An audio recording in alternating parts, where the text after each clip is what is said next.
Alright, testing 1, 2, testing 1, 2.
Alright guys, welcome back to another stream on the Mega Man channel. No, I'm just kidding. Yeah, sorry for all the Mega Man in the last few weeks, guys. It's just, you know, one game has led to another game, and has led to another game, and has led to another game. And probably it's going to lead to another game. It is what it is. I know some of you guys are probably sick of this by now, but you know, when I kind of get the bug, I really get it hard, and I've gotten the Mega Man X bug over the last, you know, month or so. And Mega Man X3, or in this case, Rockman X3, which is what we're playing right now, is one I've never finished before. Well, at least up until last weekend, where I did finish it for the very first time. So after completing X5, which I had only finished once before, and then X6, which I had never finished before, I was like, you know, if I've done those, I really got to do X3 and give that game a fair shake. And so I did, and I finished it last weekend, and I've since finished the game 2 more times, once on the Saturn, and I also acquired a Rockman X3 for Super Famicom, and I finished that one as well. So I've completed this game a total of 3 times in the last week. And some of you guys think I don't practice for these streams. So this is going to be our 4th run, and it's actually kind of interesting. I didn't realize this introduction was still in this version. We're playing the Sega Saturn version of this game, which was a Japanese game, and I believe it was also released in Europe. It was not released in North America on Saturn, unfortunately. We did get to see it on the Mega Man X collection on PlayStation 2. On PlayStation 2 in 2006 or so. And that's the PS1 version as far as I'm aware, but I'm pretty sure it's identical to the Saturn version. But yeah, for those of you guys familiar with the Super Famicom one, or Super Nintendo one, we're going to be playing the Saturn one. It's got anime cutscenes, it's got updated music, which it's arguable if you think it's better or worse, or if it's better or worse. It's got save functionality, so you can actually save your games, kind of like Mega Man X, 4, 5, and 6. But you also have the option to still use passwords as well, which is nice. So, alright, so yeah, before we jump into things, as usual, I'm going to give a big shout out to the current Patreon backers. So there you go. No new backers in the last week or so, but we did get Shining Philistine and Casey Billings again. I think I've already announced them multiple times by this point, so free shoutouts to them. And we're going to also flash by the live stream Super Chatters. So these are the last Super Chatters from the last 30 days, so thank you guys for your patronage. Last stream, we actually got 2 super chats with comments. Shining Philistine says, "Good job on getting all the parts. This calls for a celebration." This was from the Mega Man X stream. X6 stream. Wait, no. This is Mega Man X5. This should have been, no, it was X6. Yeah. Yeah. Crap, which one did I do first? Yeah, I did X6 last week. Okay. It's from the Mega Man X3 stream. Tonohara says, for your efforts, good sir. So we had a pretty good stream last week, actually. We had a pretty good run on Mega Man X6, and so for anyone that's curious about seeing that, I think I actually have it linked in the cards section in the top right-hand portion of the video, so you can click that and go right to the X6 stream if you're bored. So yeah, something else that's kind of fun is we are running this through the OSSC, the Open Source Scan Converter, which I got in the mail earlier this week. I already have an XRGB Mini FrameMeister, but I wanted a device that would act as sort of like redundancy in case like my FrameMeister ever dies. But I had a hard time justifying another $400 for another FrameMeister, so I was looking at the OSSC. I've heard great things about it. Unfortunately, it doesn't do composite or S video, but it does VGA component and RGB through SCART, Euro SCART specifically, and it looks awesome. So we're actually running the stream through the OSSC. Saturn is going into that directly. And the great thing about the OSSC is there's 0 input lag. It's just amazingly fast. And we have this actually on the Line 5X mode right now. It's actually the only mode I can do that'll get my Elgato to pick up a Saturn signal. So, but I think it looks pretty nice and sharp. The colors just really pop. These are stock settings too. I haven't tweaked it at all. Haven't done any custom settings or anything, and I'm just very happy with it. I'm kind of waiting for the full motion intro to roll out. I'm trying to get that to appear. There we go.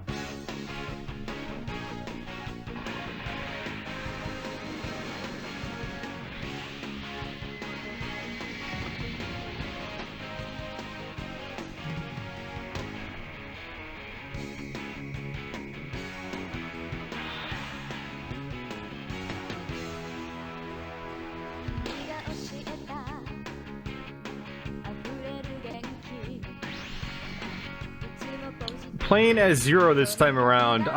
No, I'm not going to play as Zero, really. I'm not really a big fan of Zero in this game. And Zero is just like a side character. You can't really use him as a main like you can in X4 through X6. Although in X6 you have to find him first, but once you find him you can use him as a main. So Zero in this game, he won't let you, like, you won't be able to fight bosses with him and things like that. He'll just, like, he'll call X back in. So I don't even bother with Zero in this game. Although he is quite powerful, especially with his Z Saber.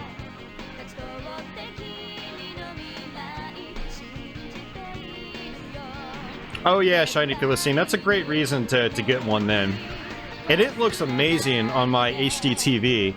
Like, it looks great here on this computer display, but on my big-ass 47-inch TV in the main room, it looks amazing.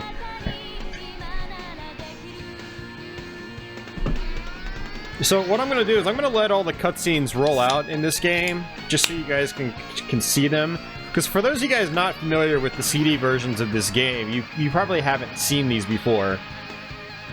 So it's a nice addition. I can personally do without them, because they do slow down the game. There's actually a load sequence just for the full motion video, then there's another load sequence to get back into the gameplay, so it's just kind of like, it's not like X4 where it's just very quick, almost like there's no loading.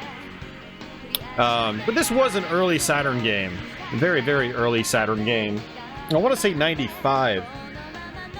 Yeah. Actually, this might have been 96. It's got a copyright date of 95 and 96 in the box. Never mind, it wasn't that early. Yeah, because the Super Nintendo one was 95, and Saturn one was apparently 96. Well, that's not as early as I thought.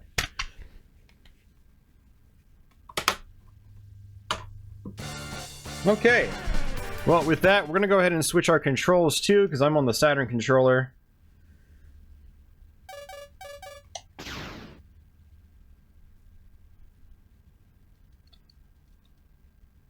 And so what I like to do is switch it to that. I basically use the right 4 buttons when I play this game instead of using the left 4 buttons. It's just the right 4 buttons have a more natural sort of, I guess, angle and shape, which makes hitting 3 buttons at once a little bit easier. So basically I'll use Y, Z, B, and C.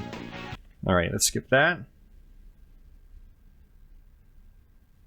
Well, it's not that early of a game, though, Carlos, when you think about it. Like, early to me is, like, the late 94 releases from Japan, and then 1995. After that, you're in, like, Guardian Heroes territory. Guardian Heroes was 96.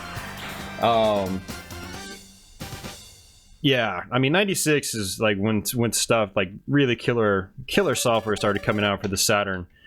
So this is actually kind of a lazy conversion, when I think about it. You know, if it was, like... You know, in that first year the Saturn was out and they were trying to rush to get it out, I could have understood, but 96 is, you know, you've had a couple years by that point. And trust me, if you're familiar with the Super Nintendo one, there's some negatives to this version that I'll explain as we go through the game.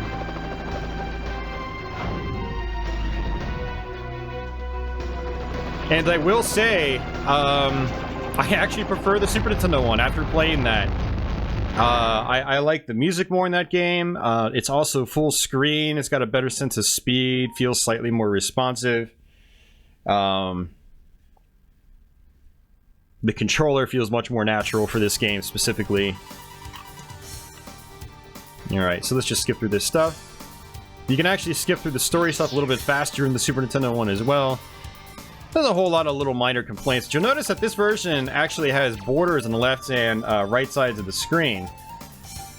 And if you're playing through composite or S-Video, not going through the OSSC where it's just zoomed in even more, you actually have borders on the tops and bottom as well. So it doesn't even take up the full screen, and everything just feels a little bit more squished in than the Super Nintendo one. But, I mean, you eventually get over that, but it is, you know, I wasn't really too impressed with this game when I first beat it over the weekend. Then I beat it a second time, had the exact same feelings when I was finished, but when I got the Super Famicom version in the mail, I rolled through that, and the experience just felt so much more natural on the Super Nintendo. And people that have played both versions will probably understand exactly what I'm talking about, and those that haven't will probably just be left wondering in the meantime. The borders were in the PS1 version, yeah, and it's because of the resolution differences. The Super Nintendo displays at like 256 by something or another, whereas the Saturn and PS1 are doing 320 by 240.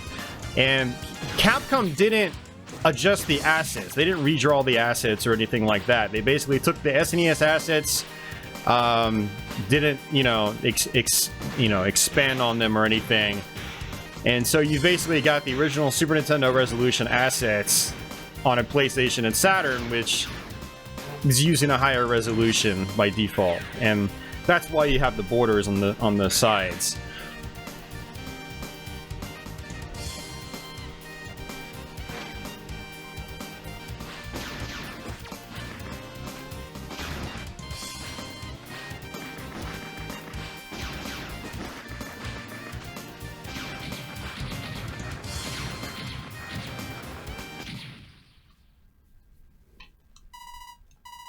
But yeah, with the Super Nintendo one, you know, it just feels a lot more natural because the game is like stretched out to the left and right, just like Mega Man X1 and Mega Man X2 were.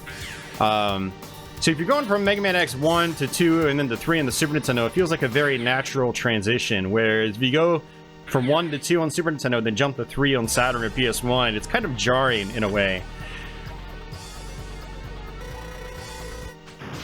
And one of the biggest takeaways for me on the Super Famicom one, or the Super Nintendo one, is just the soundtrack. It's got that grungy guitar sound that you get with, you know, the first 2 Mega Man X games on the system, and it really just fits the game. It's what I expect from, you know, a Super Nintendo Mega Man X game.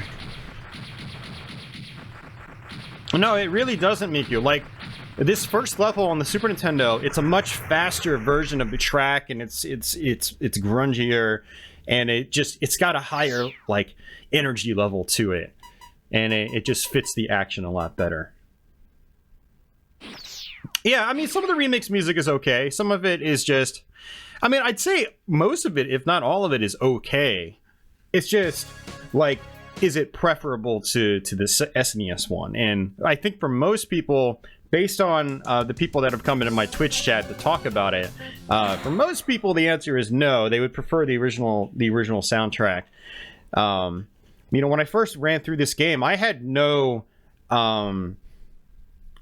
perspective on the Super Nintendo one because I had never played it before. The Saturn and PS1 versions were the only versions I had ever played. And it wasn't until I played the Super Nintendo one this past week that I was like, oh wow. Like, this game just feels so much more natural on the Super Nintendo.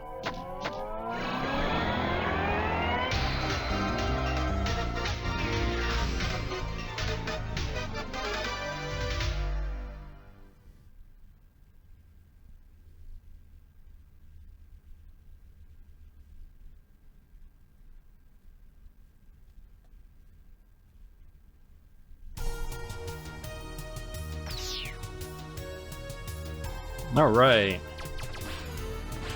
So I predict this playthrough is probably going to take us probably about 3 hours to get through it, maybe a little bit longer, depending on how many times I die, how sloppy I play, things like that. So one of the new mechanics in this game is this this mech platform you can access, and you can change into 4 different mechs. We're going to have to come back here and bash through this ice with one of the mechs that we get.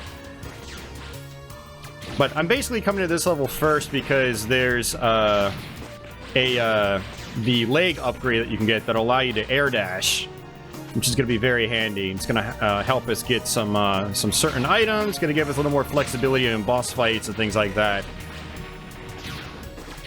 So we're not going to get everything in the game. So I'm not going to get Zero's Z-Saber. Which involves you having to actually physically kill a couple of specific bosses in the game. But on these bosses, I'm not going to actually just kill them. I'm just going to destroy them Buster only. They're not going to die permanently when I defeat them Buster only. It's kind of confusing.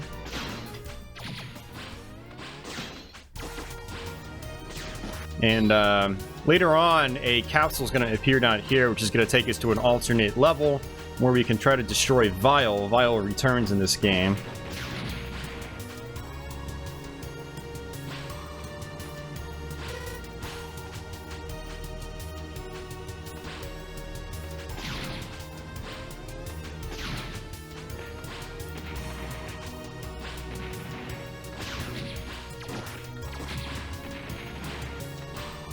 And we're going to try to do an air dash over here. Oops, we messed up, so we have to come back over. There's a lot of little pauses in this game, too, as like assets load and things like that. It's kind of annoying, honestly. And I don't remember that happening on the Super Nintendo version. That was close. Lots of little stutters and things like that in this one that you don't get on the Super Nintendo one. There we go. Got it.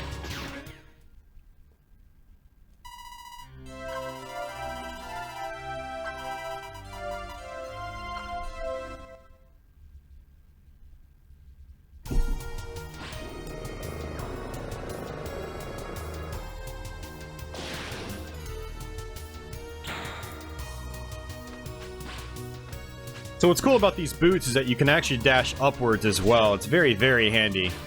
But we're going to come back here. There's an energy tank we can get.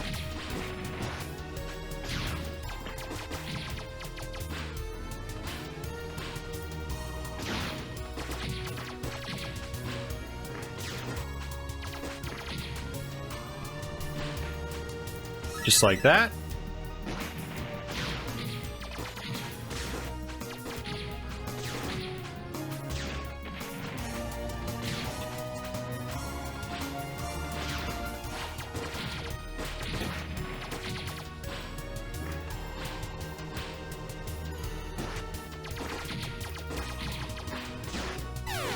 And we're dead. Hey, Town of Horrors. Welcome back, man.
Yeah, so what's gonna happen is we're gonna... You know, we're not going to get 100% of the items in this game, but we're going to get every item we need in order to get what's called the gold armor, which is accessed on the first of the final levels. So that means we're gonna come get all the mech parts. We're gonna get all the heart tanks and things like that. But there are some pink capsules you can get in this game, alongside the regular blue capsules. Oops. I really hate how this guy can just grab you, even though he doesn't actually touch you.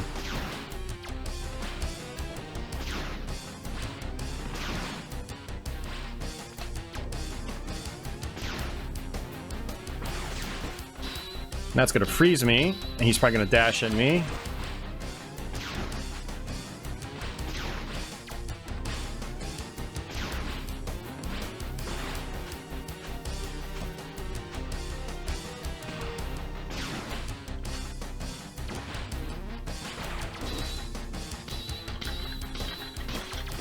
There we go.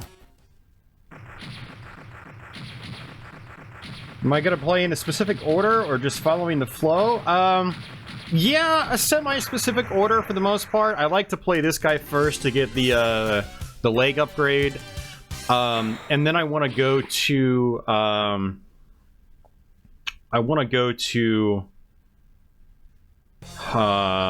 the rocky area to get the drill power up, so I can get some other power ups. And then I want to go back to the top left boss, the Wasp, and that's going to give me my first mech upgrade. And then after that, it's just I kind of wing it. No particular order after that. Although I will probably want to get the shock weapon, so I can get a couple of power-ups as well. So this is the save system. I'm going to save on the third slot.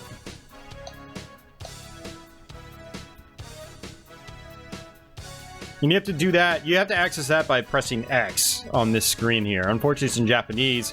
I thought there was no save functionality, but someone on Twitch let me know that there indeed is save functionality in this game. You just have to press X on that screen. So I'm going to come over here to fight this guy. Hey, BVZ.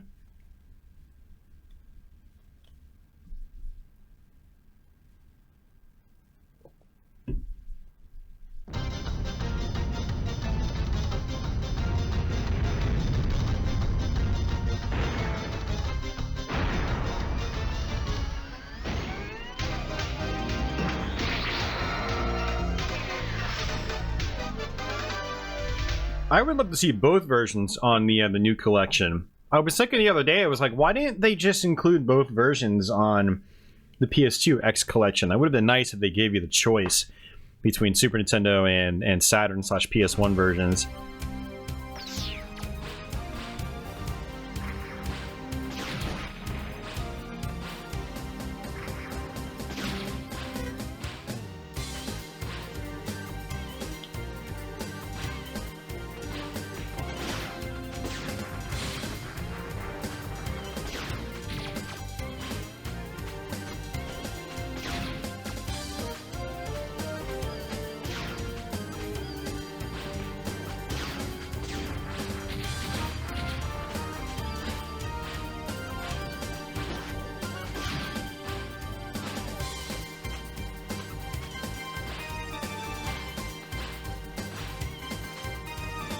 Their second energy tank.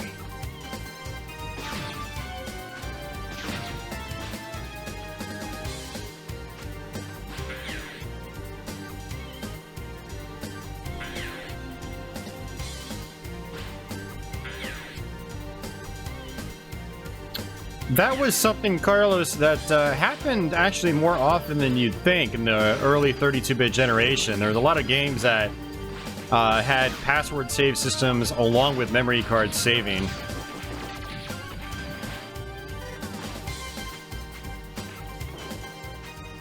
You know, it happened a lot, especially on the PS1.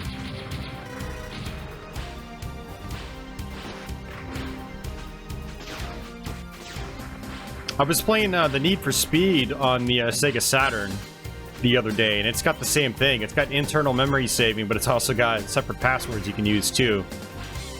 So yeah, there's a bunch of games back then that did that. I did, Leo. I thought of you, man. Right when I saw that, I was like, oh man, I bet Leo's gonna buy that. Better is kind of subjective, Chris. I don't think it's better than the Super Nintendo one. I think it's... Yeah. I prefer the Super Nintendo one. Definitely. Super Nintendo one fills up your whole screen. I think the music is more fitting. It's more aggressive. I'm gonna go ahead and use a part of our sub-tank, because I'm low on lives. If you get a game over on this game, you gotta do the whole level over again. It's not like X6, where you can just continue right at the boss fight. Whenever this guy smashes into the wall too, you lose your grip.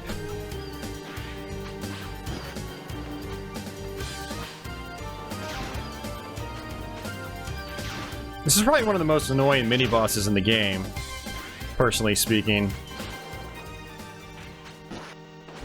And the hitboxes are terrible in this version. Absolutely terrible. Like, you'll take hits when you don't even touch the enemy. It's very, very, very, very frustrating. Please die. Thank you.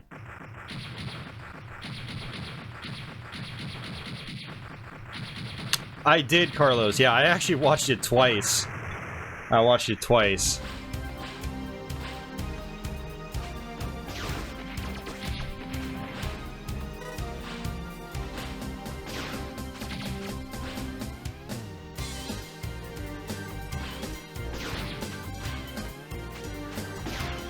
Oh, come on.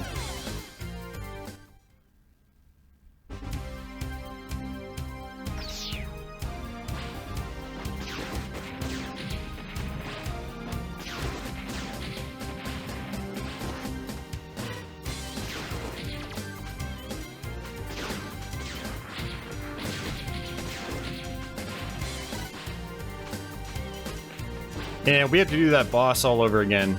The checkpoints are kind of terrible in this game too. Like, I don't like sounding too negative, but they are kind of terrible. Not very well thought out.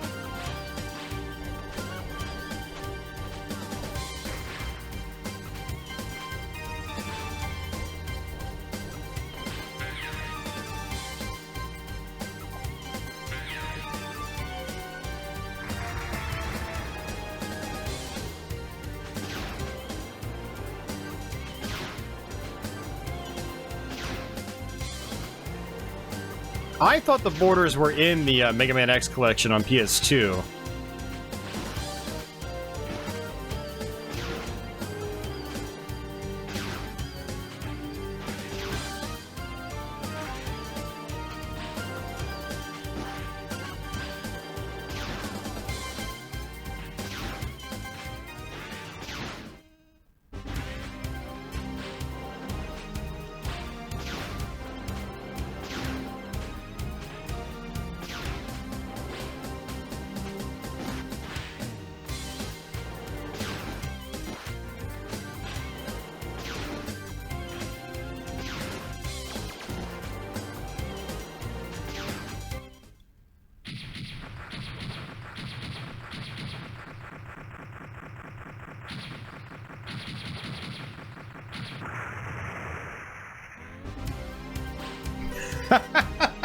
Charles. He's like, these sound effects are terrible. Shake my head. Yeah. I actually agree. I prefer the sound effects of the Super Nintendo one. Just the sounds in this game just don't have a very satisfying, you know, ring to them. I like that sort of smoother sound you get with the you know, X1 and X2, and thus X3 on Super Nintendo as well.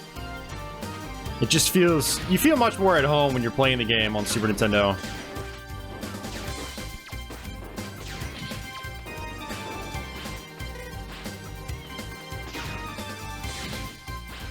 Alright, we're just going to try to fill up our energy tank, or our sub-tank.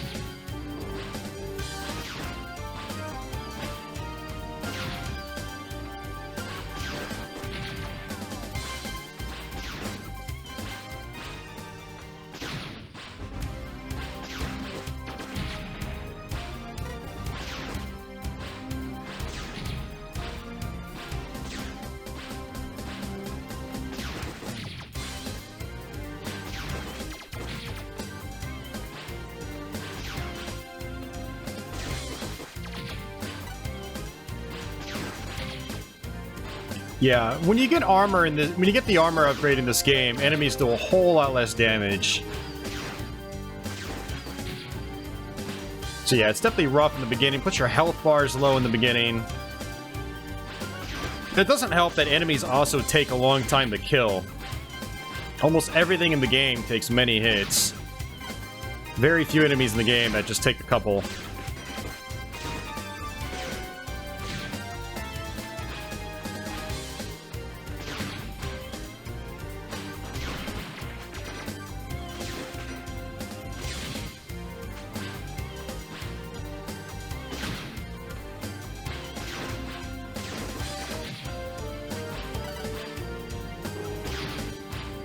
Maybe I should just try to keep spawning this guy in.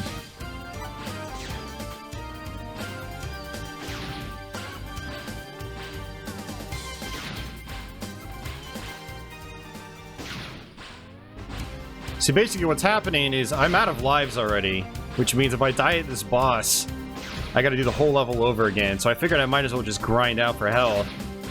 And if I beat the boss in my first try, then you know, without having to use a sub-tank, then great. My sub-tanks are filled for another part of the game.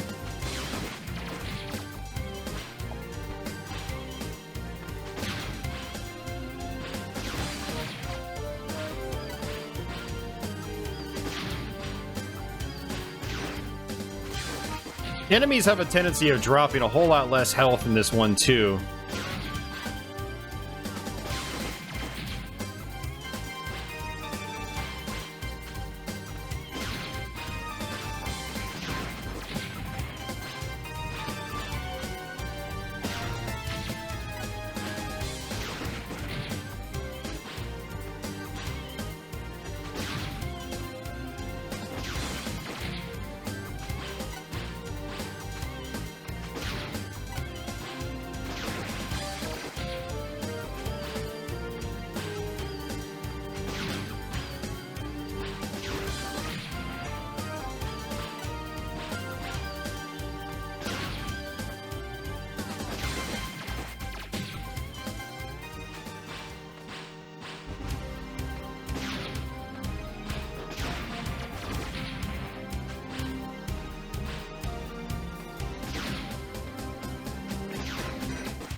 Exciting stuff, huh, guys?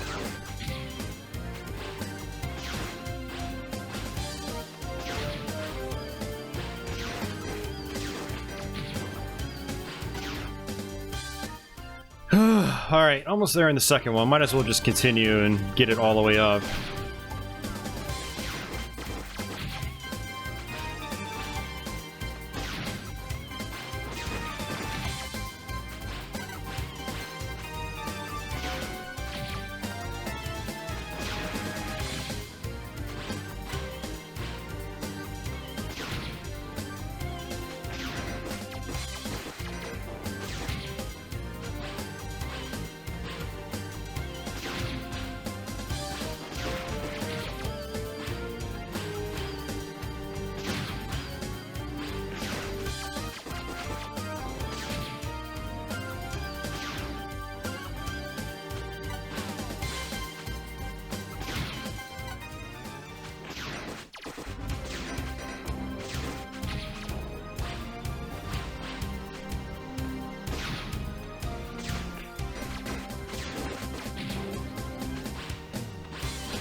Yeah, I think that's it.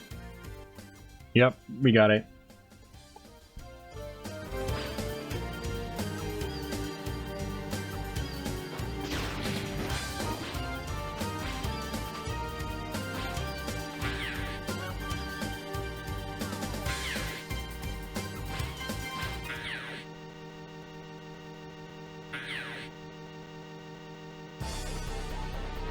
This is the typical Mega Man experience? Not really sure where you get that from, Shining Philistine. But aren't you, like, relatively new to the series? Did you finish Mega Man 2, by the way? I know you were talking about that, I think, last week or the week before. Trust me, Mega Man X is much better in this regard, the original one. Same with X4, you can get your health up really, really quickly. There's a lot more enemies, and the enemies don't take a gazillion hits to kill.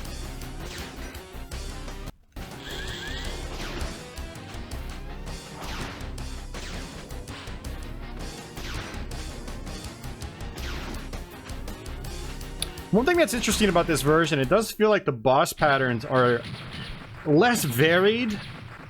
Like, they feel less aggressive in this game.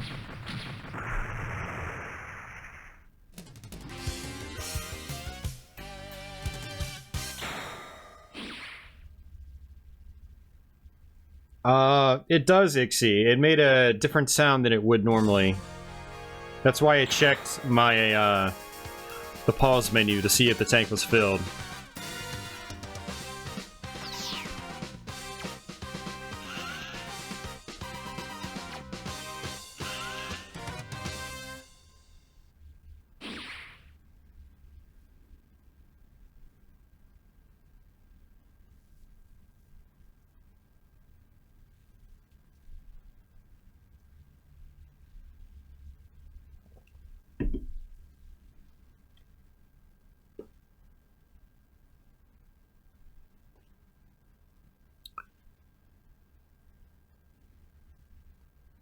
Oh, load times.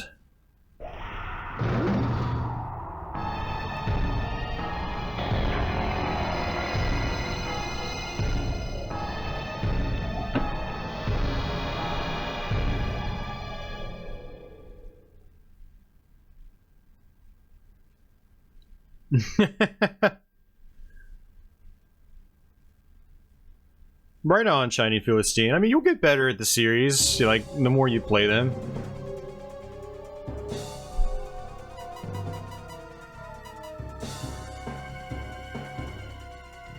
I mean, one of the nice things about the Mega Man series is that you can grind for health. You know, they give you the option.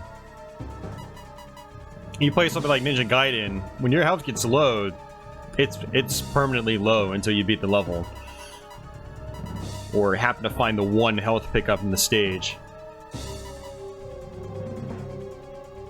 So at this point in the game, this guy sends these 3 guys out at us, and so now we're going to encounter them in the wild as we play.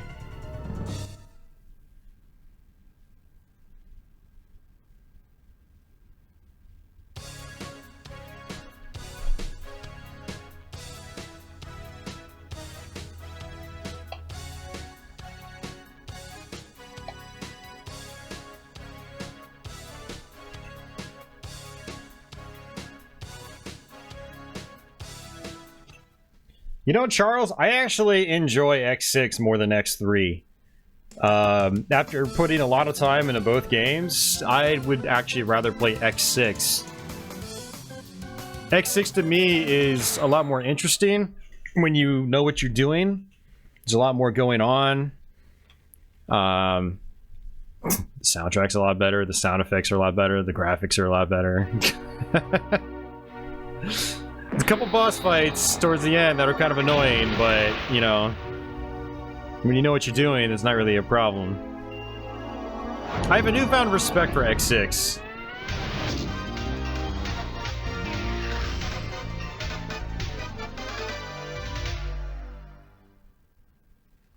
No, it's not the more difficult one, Shiny Philistine. The difficulty is the same in the North American one, except they added in easy mode.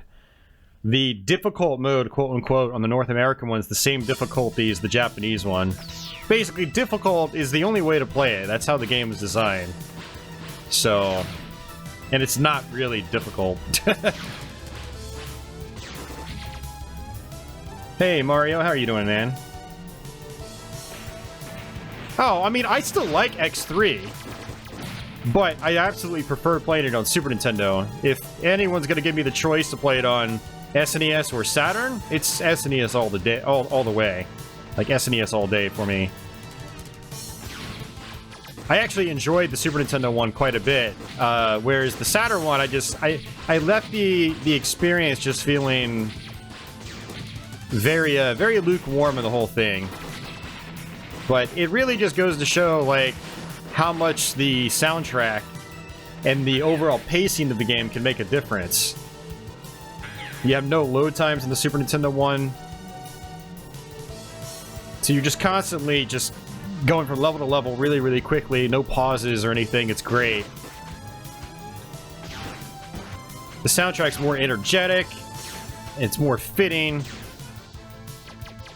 So that definitely gets my interest up better.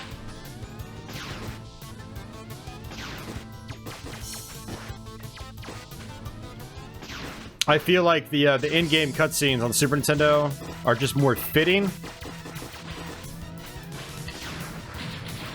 You know, the FMVs in this game are pretty cool, but you gotta pause to let them load, and then they gotta play out, and they're all grainy. Like, the compression isn't even very good. But yeah, I mean, as far as X6, though, I do still actually prefer that. Like I said, I think X6 is actually pretty interesting when you know what you're doing. And I appreciate the greater challenge in X6. X3 was really tough for me at first, but then I learned what to do. Then I was like, oh, that's actually really easy. Whereas X6 still kind of poses a decent challenge for me, and it's got the harder difficulty mode, which I wish these earlier Mega Man X games had.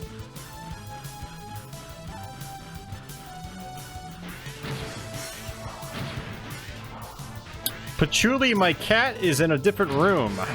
When I do these YouTube streams, I always shut the door so she can't come in and hound me while I'm doing the stream, but I'll be streaming on Twitch after this, and you guys will get to see her then, if any of you guys stop over there.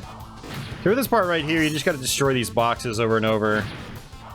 And this is our first mech, by the way. We have access to this thing permanently now, as long as we run into one of those mech pads.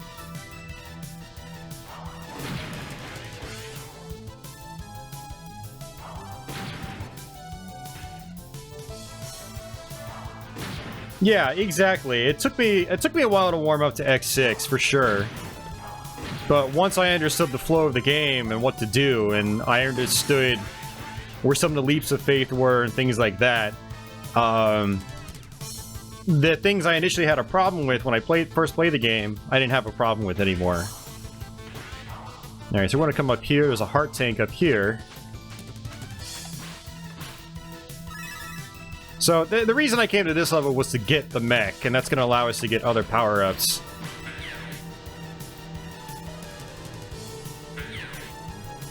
Well, Shiny Philistine, I mean, I probably wouldn't give X6 a try, man. I would stick with the NES Mega Man games, and I would stick with X1 and X4 on Super Nintendo. Or X1 on Super Nintendo, X4 on Saturn or PS1. Because, you know, if you have troubles with the NES games, you're going to have a hell of a time with X6. Probably X3. I would focus on just playing the good Mega Man games on NES and then X1 and X4. And then, as you really get better with the series, kind of move on from there. Do I know what I'm streaming on Twitch tonight? More Saturn stuff, most likely. Past that, I'm not really sure. I did get Dragon Force over this past week, so maybe I'll play a little bit of that later tonight. I don't know.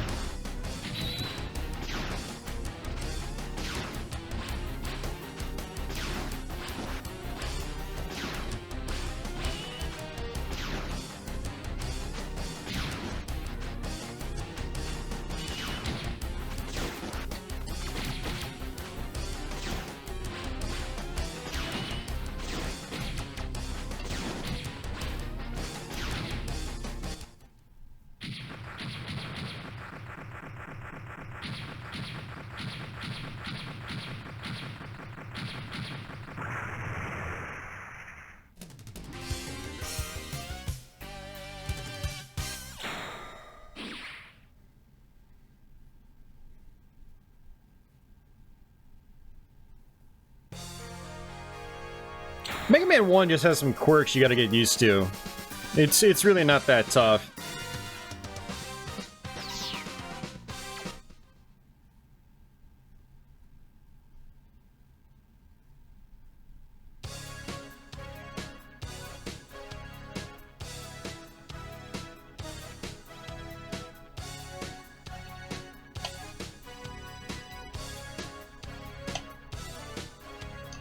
Alright, so now I feel like our progress is in motion. So we got 3 bosses down, we got some power-ups.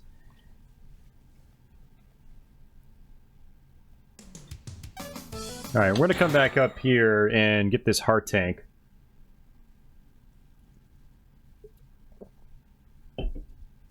And we'll actually fight Vile while we're at it.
Yeah, for me, the only boss I had trouble with just the Buster was the catfish.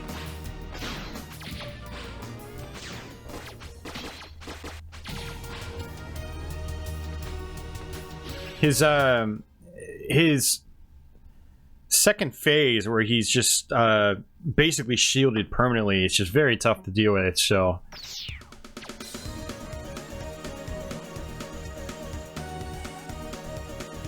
Ah, gotcha, Shining Philistine. Okay.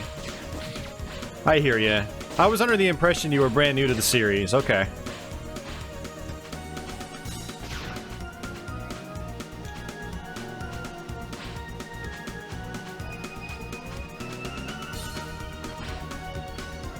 So, we're gonna fight Vile here.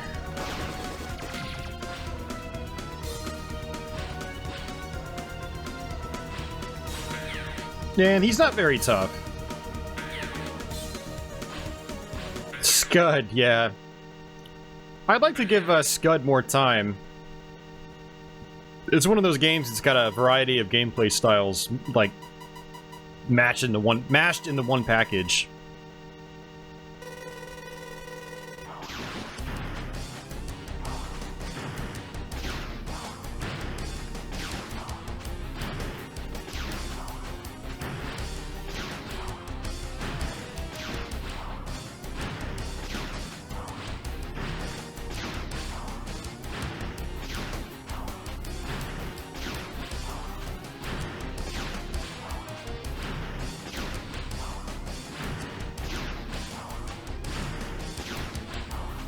So his main attack you gotta worry about on the second form is this fire that goes along the ground. So what I do with that is just grab onto one wall and jump over, just like this.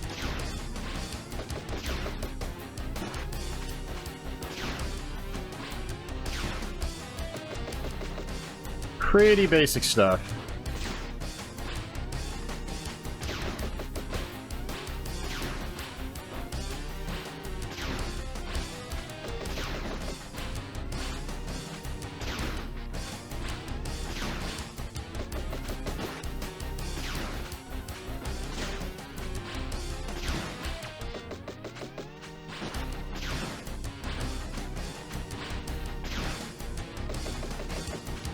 It's going to be an escape sequence here, too.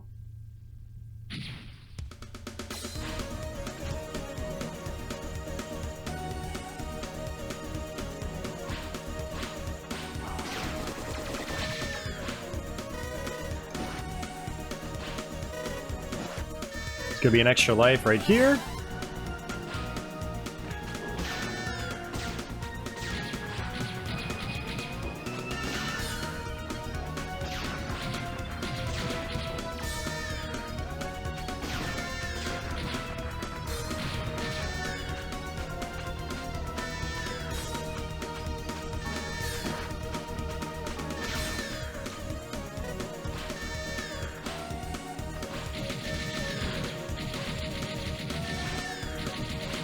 And that's that.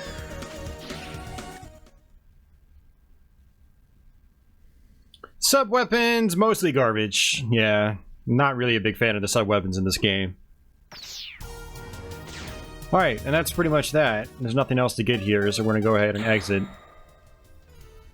But yeah, you're supposed to use a specific sub-weapon against Vile to kill him permanently, and then that triggers another boss fight you can go to later. Like I said, we're not doing that in this playthrough. But I did want to show that Vile fight. And we're gonna have to fight him again later on, too.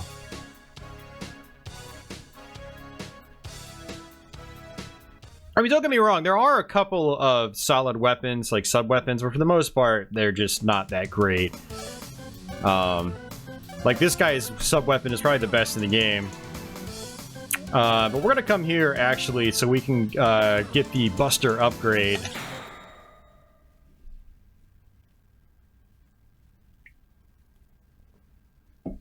Yeah, Kevin, you just gotta dash, man, and jump at the very end. You know, it's very typical platforming stuff. Just make sure you get as far to the edge of the platform as you can. And, you know, the jump is actually pretty easy if you can do that. You just have to make sure you're doing a dash jump.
Alright, he's going to use the drill power up here. This is probably one of your most used power-ups in terms of finding secrets and things like that. This is going to give us our Buster upgrade. Now this is... when you get good with the upgraded Buster, it can be pretty good, but it can also be a hindrance because... firing your charged shot out is now slower. There's like more of a wind-up time.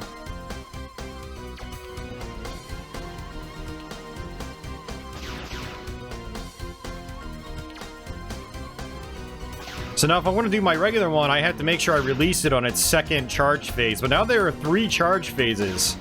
There's that and that. And if I go a 4th time, there we go. There's that and then that. Now, if you mash the buttons really quickly, it'll turn into a spread shot like that. That's the most useful right there. That's what I recommend doing. But it's tough doing that when you're in the air, for instance. Like, I'll try to demonstrate it. See? You don't have as much flexibility now when... Oops, I almost died again. I always do that. Yeah, you don't have as much flexibility now when you're in the air.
Yeah, you get the Zero Z Saber. That's what happened, Shiny Philistine. But we're not going to be doing that. It's extremely powerful. Apparently you'll kill bosses in like 2 hits. It's that kind of upgrade. We're going to go ahead and use this mech. It'll just make this part easier, so we won't take any personal damage. The mech will absorb any damage we take.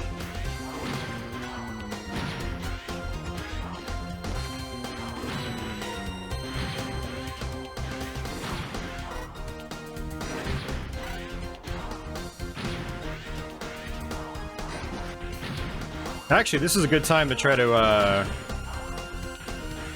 refill our sub-tanks.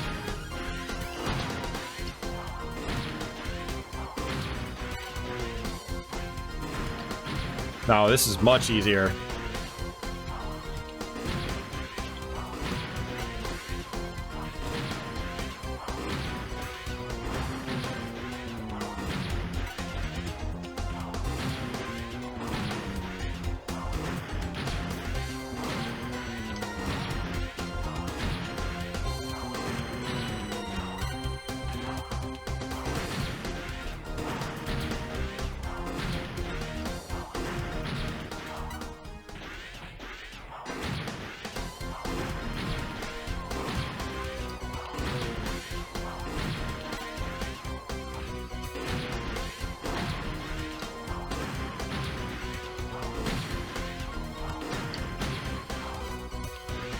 Yeah, so it just made a sound, which means, yeah, we're full. Okay, awesome.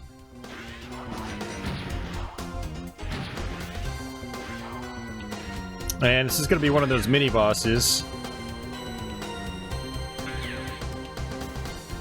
Oh, he's not appearing. Okay. Never mind. Usually he appears there.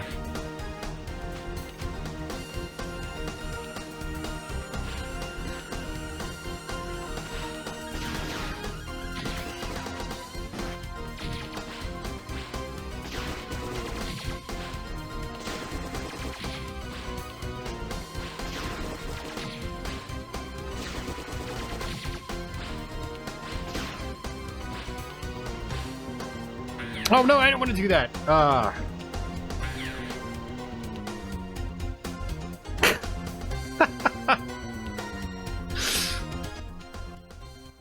wish there was a way to kill myself. There's a heart tank up top that I just missed.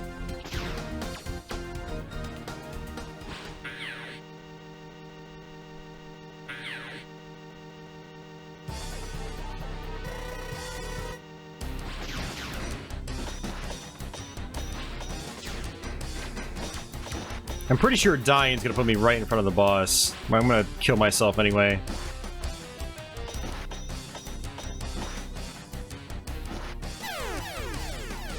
Yeah, that's a bad hard tank to miss, because that means we're gonna have to play through the whole level again. Yeah, God. Man.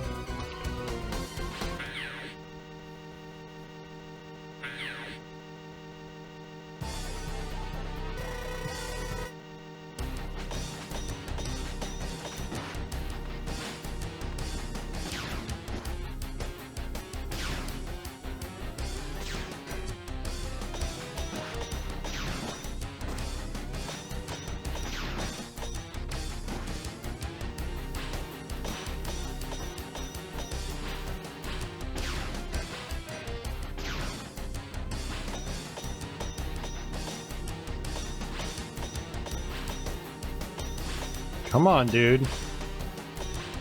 Seriously. Some of the bosses can be so irritating in this game.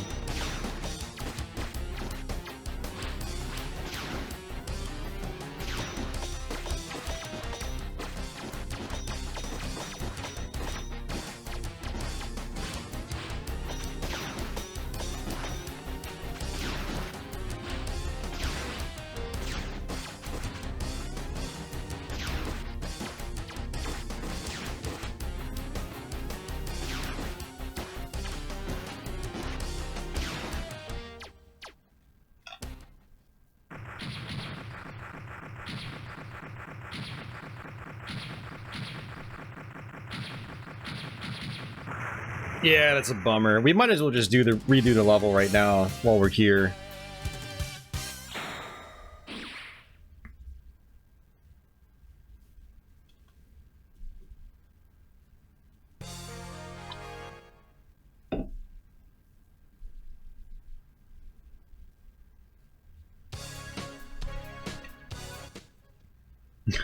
Get wrecked. Yeah, I'm trying to think. There's nothing else I need here aside from that hard tank. Okay, that's okay. Not a huge deal. But, you know, it's kind of a shame when that happens because this game it takes me a little bit longer to get through this than it does, say, you know, X1 or X4.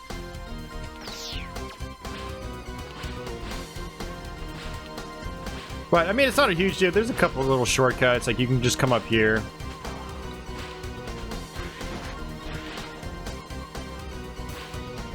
Notice how I'm faster on ladders, too. It's part of the upgrade process.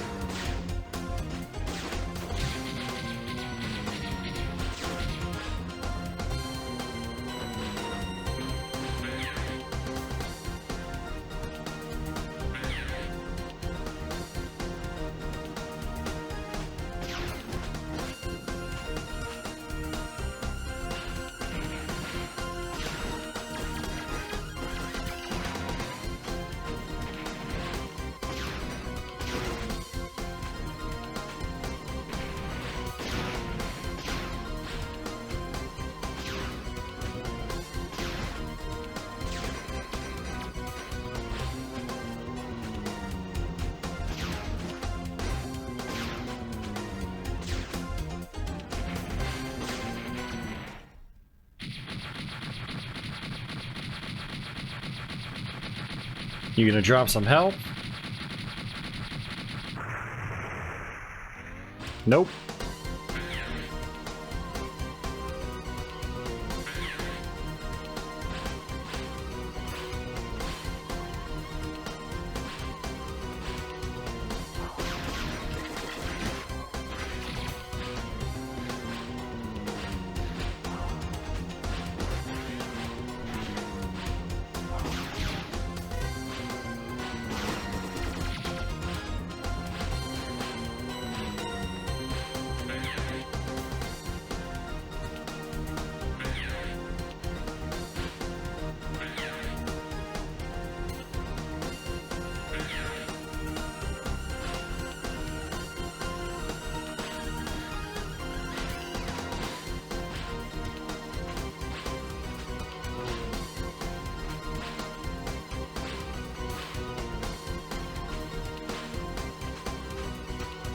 There we go.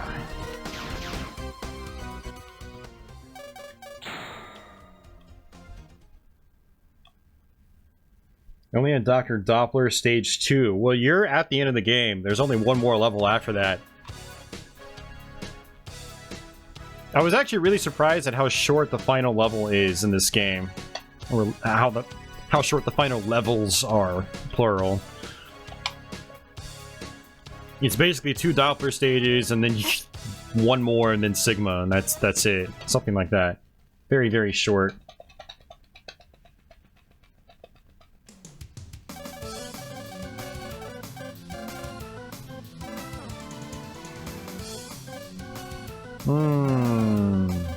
What do I want to do?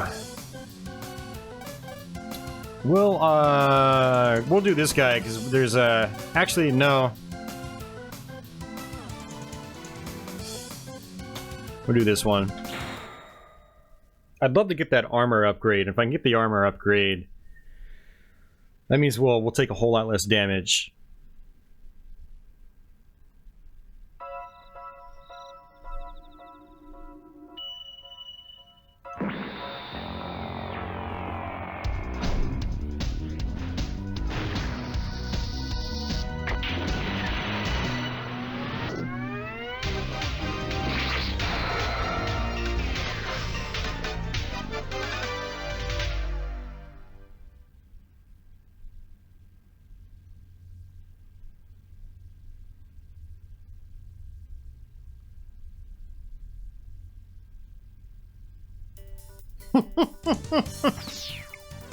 Mega Man X6 gives me nightmares.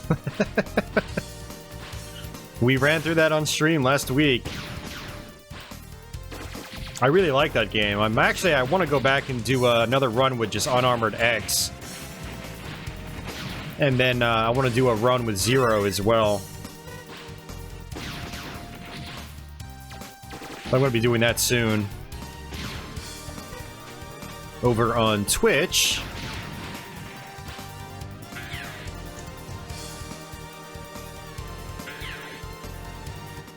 Alright, finally we get to fight this guy. Dude, these guys are kind of a pain, but... You know, you kind of follow the typical boss strategy of just wall jumping left and right.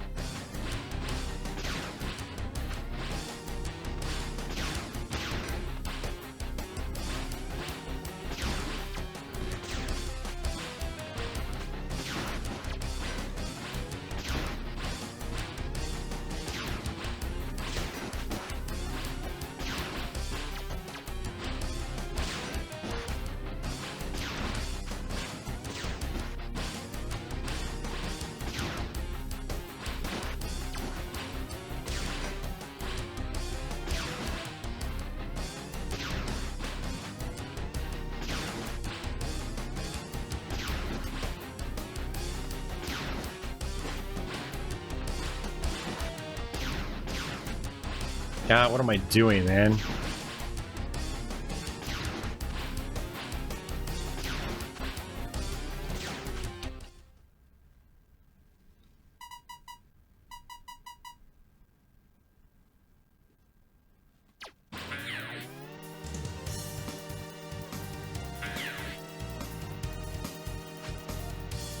Yeah, I know exactly what part you're talking about.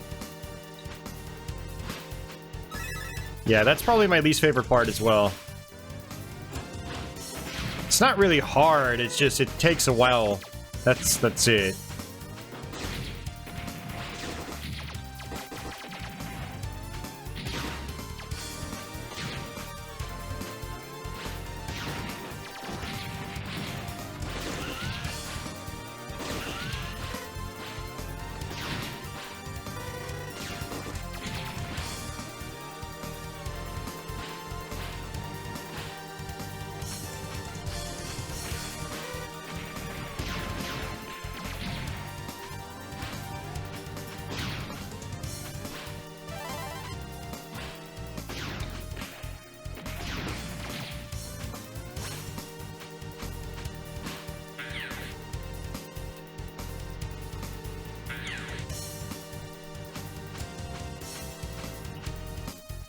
Alright, so basically what this is going to do is allow us to get one of the pink capsules. Now the pink capsules are basically further upgrades for whatever existing parts that you have. We're not going to get the pink capsule, I'm just going to show you where it is.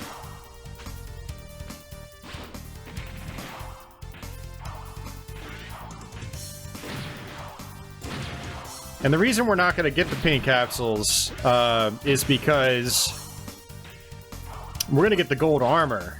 See, there it is right there. And the gold armor is basically all the pink capsules in one. So I'll show you how to get the gold armor, which is on the first Doppler stage. The downside is that you have to go through all the Mavericks and their levels without the pink capsule upgrades. Now the shame about the pink capsules is you can only choose one. So you have to figure out where they are and which ones they are, and then pick the one that you want once you've got the appropriate body part.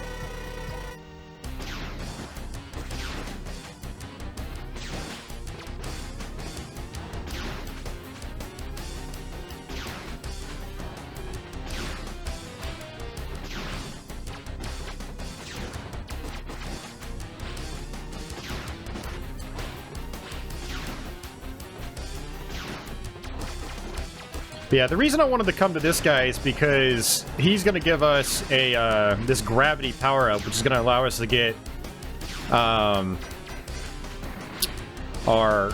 think he gives us our helmet upgrade.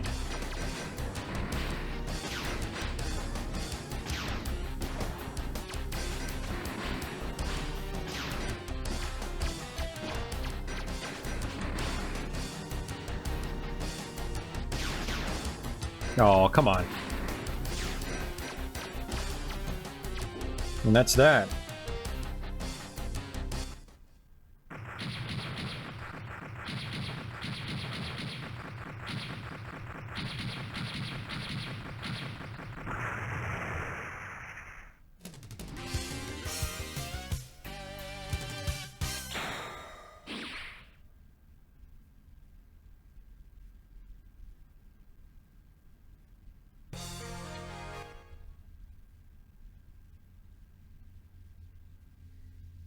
Fix the pink capsules thing in the Saturn and PlayStation version of the game? I don't know. Did they? I'll have to try it out sometime, just not right now.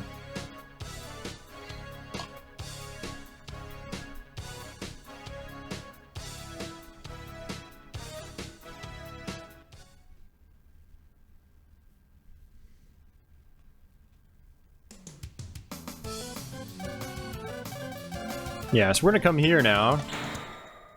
I mean, that's interesting to think about. I'll have to try it. I'll have to do another run on Twitch sometime and try to get all the pink capsules and see if it lets me.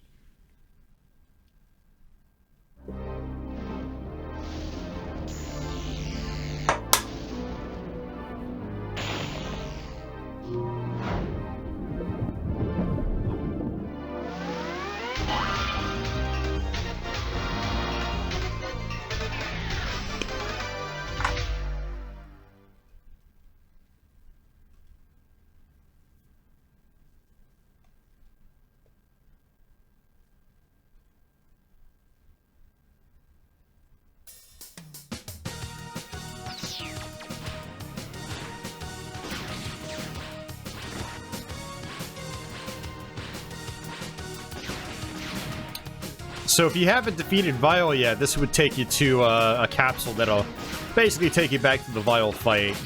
But since we've already done it,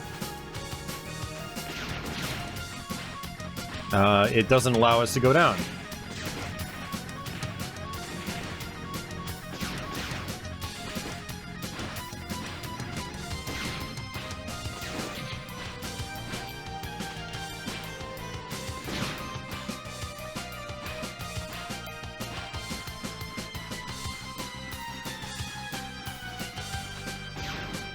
Alright, so we're gonna come up top here, which is gonna give us a heart tank. Whoops. That was close. And just gonna dash down there, just like so. So many enemies in this game that are shielded, which really just like slows down the pacing of the game. It's one of the things I don't enjoy about this game. It kind of harkens back to Mega Man 5 on NES, where there's a lot of shielded enemies that just stop the flow of the game. So we're gonna equip the gravity weapon. We're gonna charge it up now that we got the charged Buster upgrade, and this is gonna take us up like this. Now, if you get one of the pink capsules that gives you a double air dash, you can actually double air dash your way up here. That's actually how I got this capsule the first time I played the game.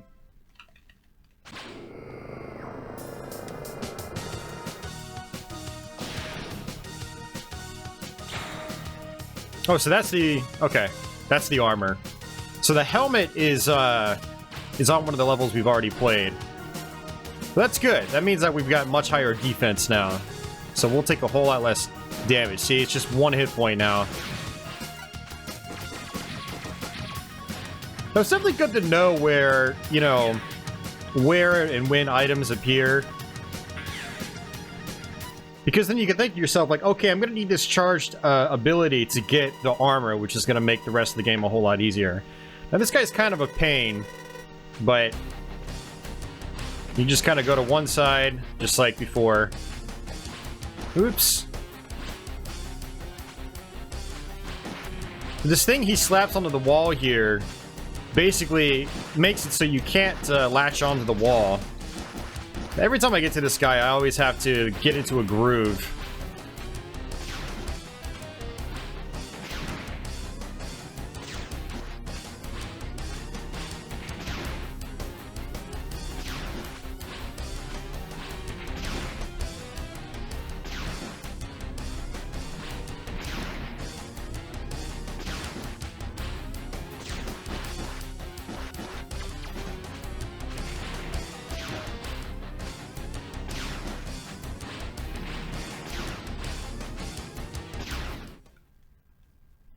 Yeah, he really does hit like a truck. And, like, the collision detection is really weird. Like, you won't even be touching him. There will be a huge gap between you and him. He'll still touch you. He'll still grab you and hit you. It's crazy. Alright, so there's going to be a mech up here, which is going to give us another energy tank. And the first mech we got is the one you end up using most of the time. There is one instance where you have to use the, I guess what's called the frog mech. It sort of just hops around like a frog. You basically just smash through here, and then smash over here. Actually, you don't even have to smash anything.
Alright, so this guy, we're gonna go ahead and just use his weakness. He's probably the biggest pain in the game, as far as like the main 8 Mavericks go.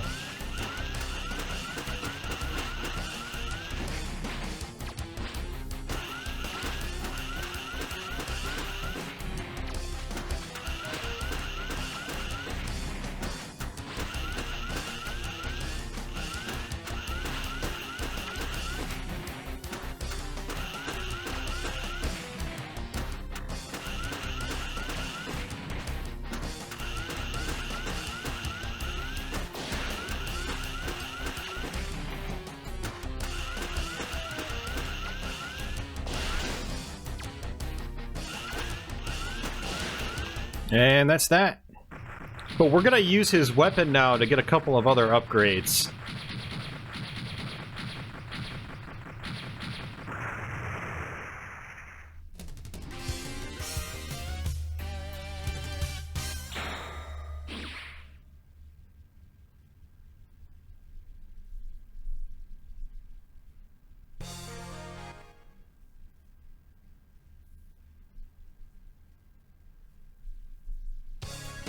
Yeah, you know, I'm gonna have to play this on the Mega Man X collection just to see how it compares to this, you know, the Saturn version here. Alright, so we're gonna come back here to get a couple of upgrades. There are 2 upgrades. The helmet is here as well.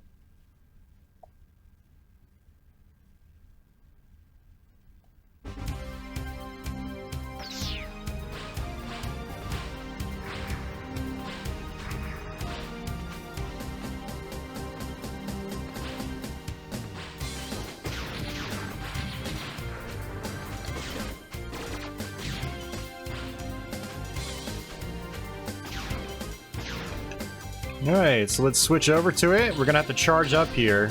This is so weird. This is like it shakes the ground and it makes these rocks fall. The first time I played this, I was using every sub-weapon I could, and this was like the last one I used. I was like, are you serious? I used the electrical attack to shake the screen. There's just no logic behind it. That's one of the other things that kind of made this game rough on a first playthrough. Is like, you know, the Mega Man games a lot of times are kind of based around logic. You know, ice puts out fire, or water puts out fire, that sort of thing. Fire melts ice. Things like that. This game doesn't really make sense in that kind of way. So it's kind of a crapshoot when it comes to trying to figure out how to get some of the items in this game.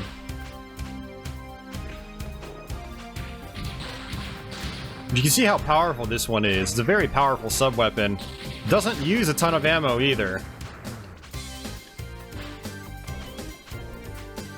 But we're gonna do the same thing up here. Logic in a Mega Man game, yes, Ixie. Clearly you haven't played the old Mega Man games. Where there was logic.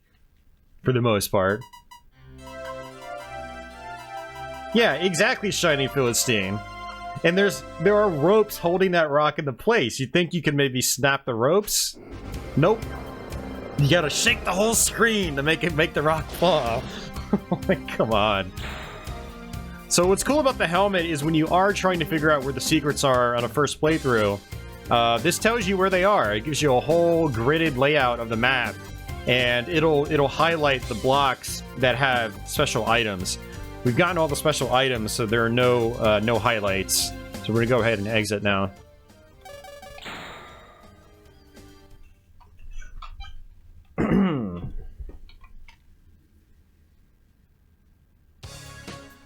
Let's go ahead and save it this time.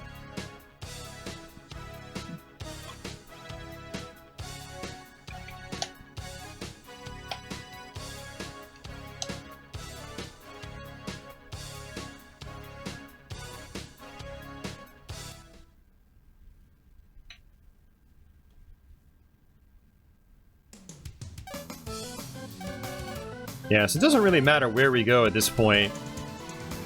And what's cool about having the helmet is it tells you what items are on each stage, and it'll tell you if you got them. If it's pink, it means you haven't gotten it yet. But as you can see, we've gotten pretty much everything up to this point. The question marks are the pink capsules. So at this point, it doesn't really matter which way we go, so I guess we'll just go down here first.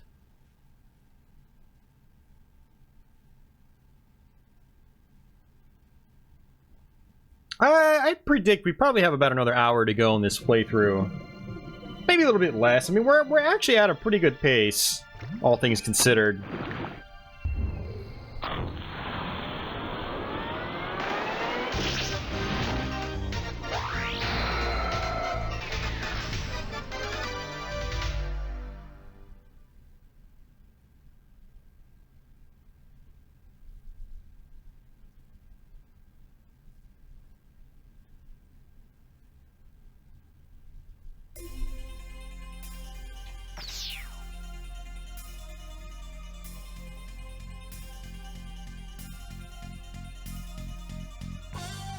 Alright, so we're gonna actually come down here.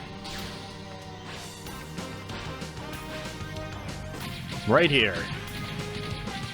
I had to look at a long play to figure that one out. Because a lot of times in this game, there's gonna be like a crack in the wall or something like that. For this secret, there's not. It just looks like normal flooring. And we're gonna have to use this mech.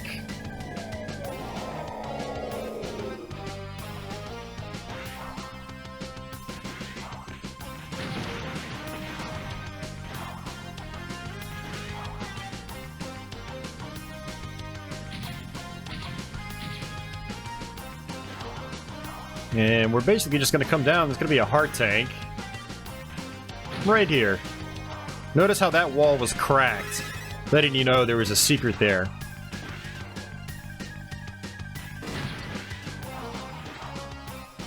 And we can come down here too. And there's going to be another pink capsule here, which we don't want.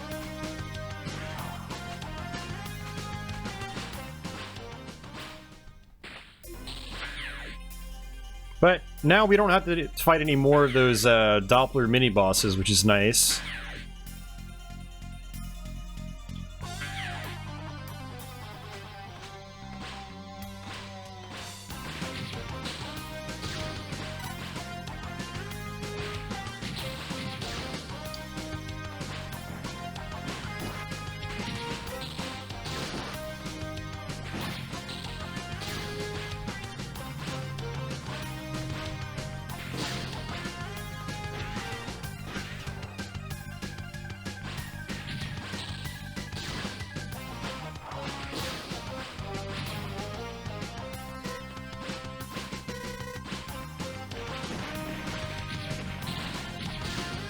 Alright, we're gonna use the drill weapon over here to get ourselves a couple of extra lives.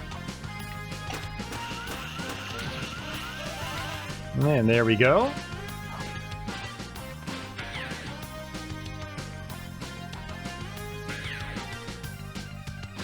I'm gonna attack this right here. And the whole screen's gonna rotate for some reason. Actually, no, it's not gonna rotate. Oh, that's right, it does rotate. Which is weird. It makes very little sense.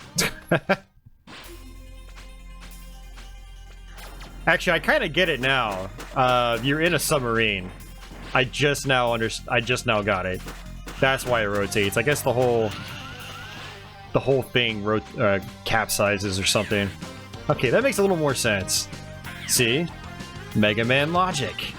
It does exist.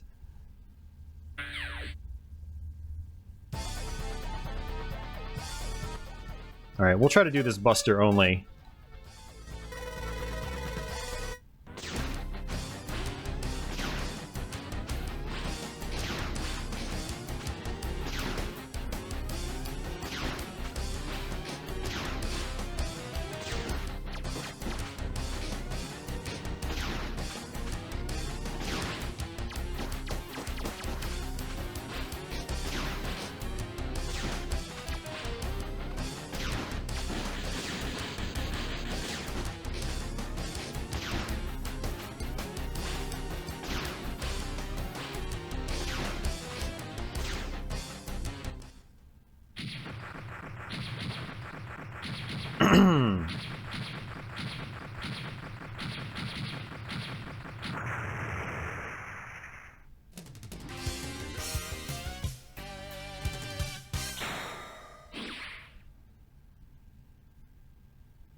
R.I.P. Crawfish.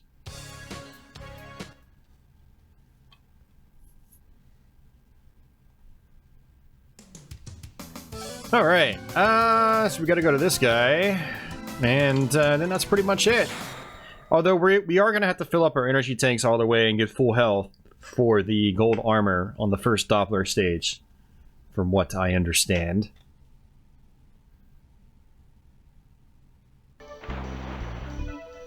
It's interesting, these full motion video sequences must be a different resolution than the main game, because I keep getting dropped signals on the capture card.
Alright, it's gonna be a heart tank up here as well. A lot of the heart tanks in this game are just kind of like gimmies. Not a whole lot you have to actually figure out. They're just kind of like there in plain sight.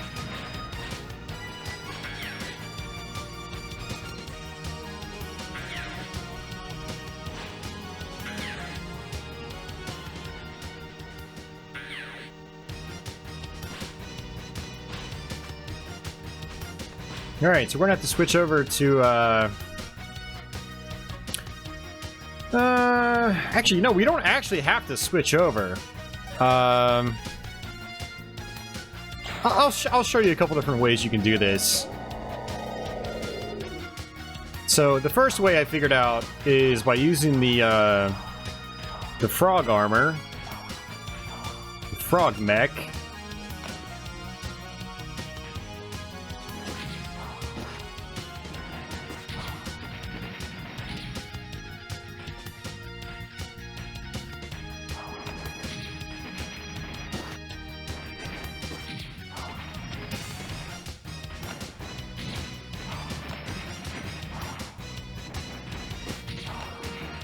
Bubsy 3D! You know, I would love to, except I don't have that game. So it's kind of hard to.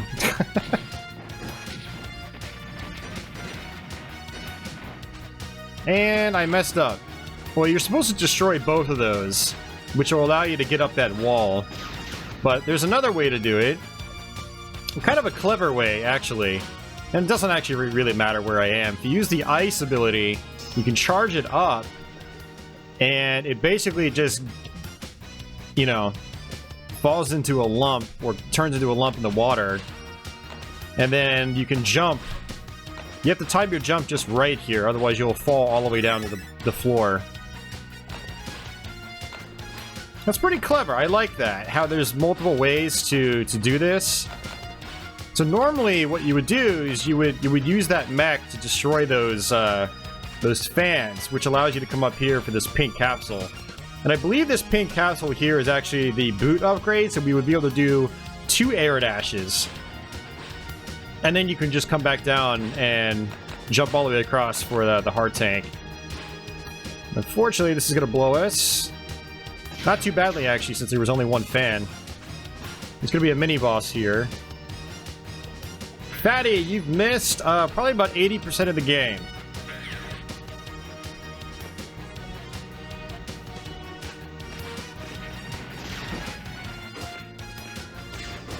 But welcome to the stream.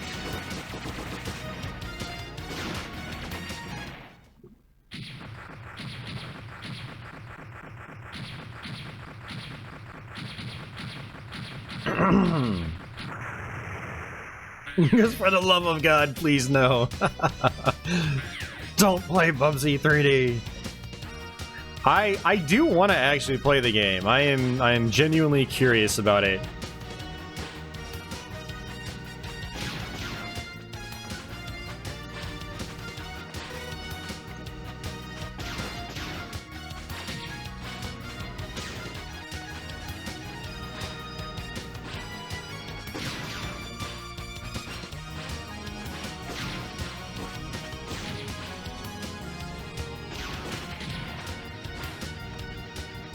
Alright, boss time.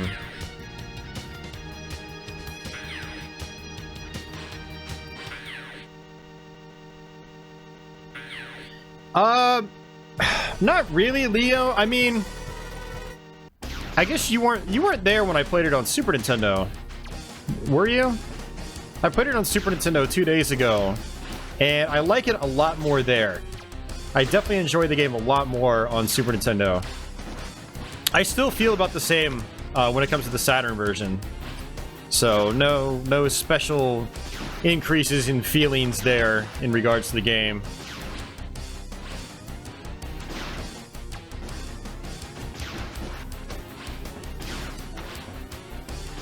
You know, honestly, I feel like a lot of the bosses in this game are just really irritating. I feel a lot of the enemies are irritating. But it's all just so much more tolerable on Super Nintendo, because the soundtrack to me is much more enjoyable there, which gets me into the game more. It's not bordered, so the game feels like it's faster. The screen feels like it's scrolling faster. The sound effects are more appealing to me on Super Nintendo. There's just a whole bunch of factors there on SNES that I enjoy more. The pacing is faster because you have no load times. You're not waiting. And you know how I don't like waiting. Yeah, so I actually really enjoyed the Super Famicom one. Just the music and sound difference and the pacing difference just made all the difference, really.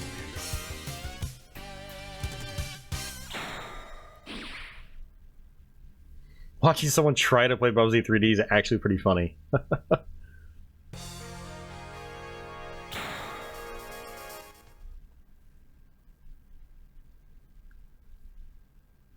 No, I seriously would learn Bubsy 3D if I had a copy of it. I've seen people play it, and you know, it looks like the kind of game I could actually probably get into. I have a pretty high tolerance for early platformers, early 3D platformers. You know, I'm not as picky as some in that regard.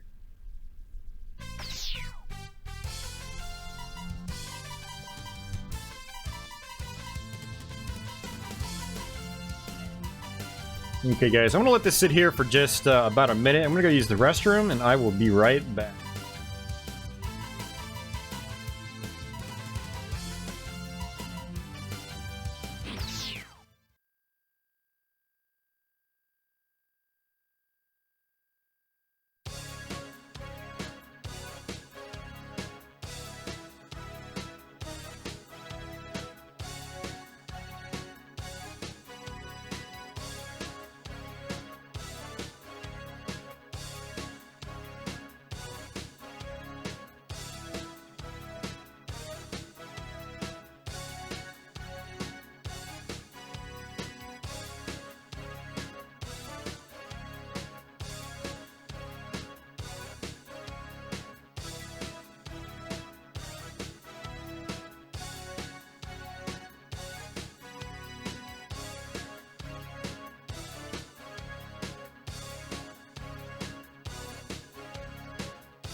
All right.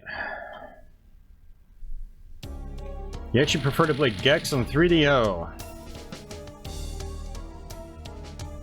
Huh. Interesting. Yeah, the frame rate on the 3DO Gex is like less than 30 frames a second most of the time. I definitely prefer the PS1 or Saturn ones. I know they have less stages, but I'll take that with much better performance over, you know, more content any day.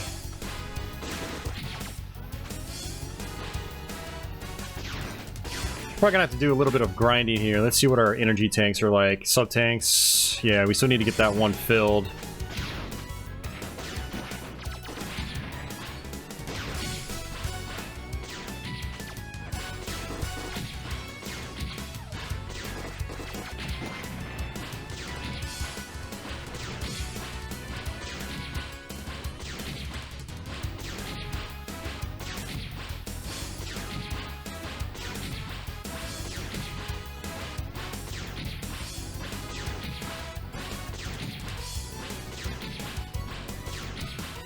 We're gonna do a 3DO stream sometime in the near future, by the way. And it's gonna be glorious.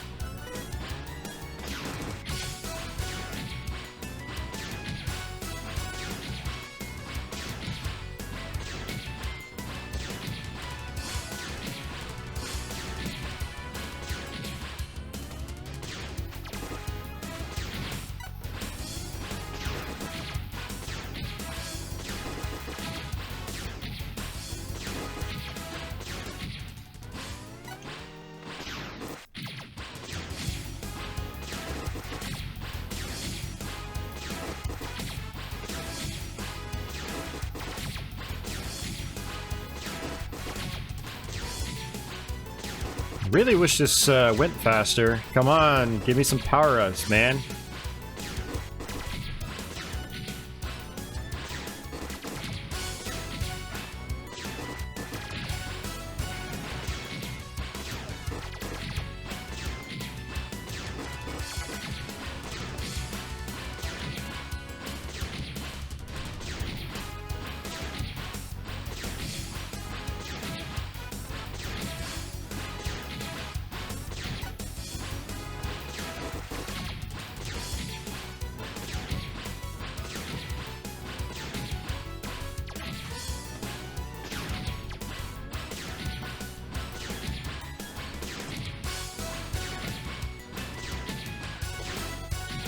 It's like these guys are incapable of dropping full power-ups.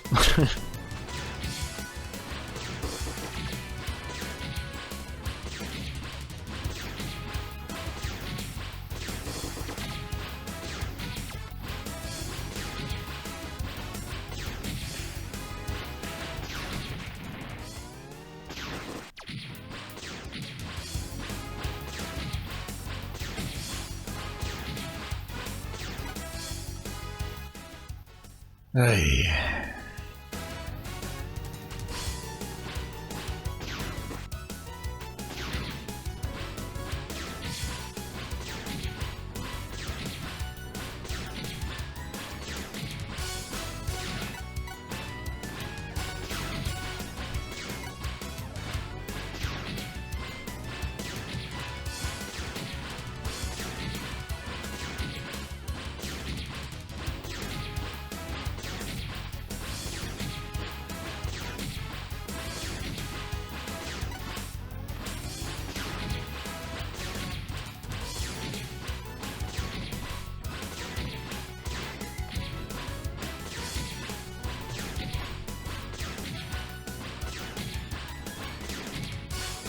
Any day now.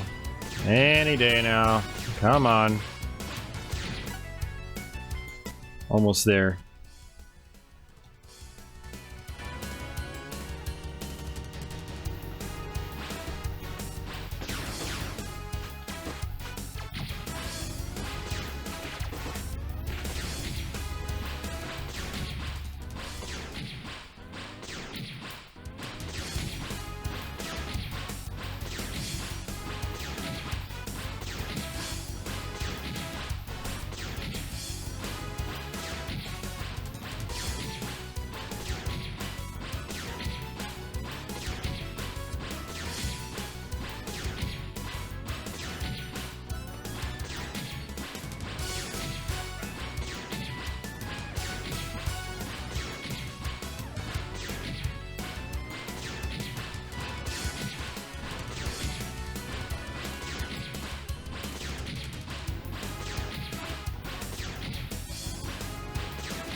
Seriously, what the hell, dude? Give me some freaking power-ups.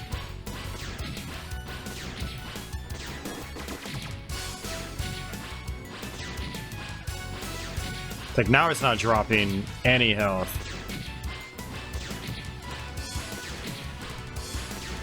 It's like the game's just wasting my time at this point.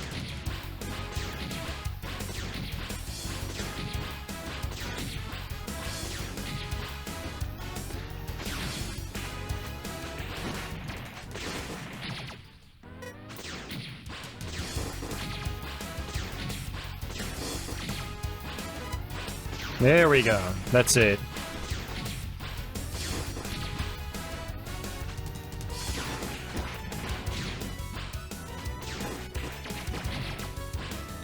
Pretty much just killed my hand there with all that mashing.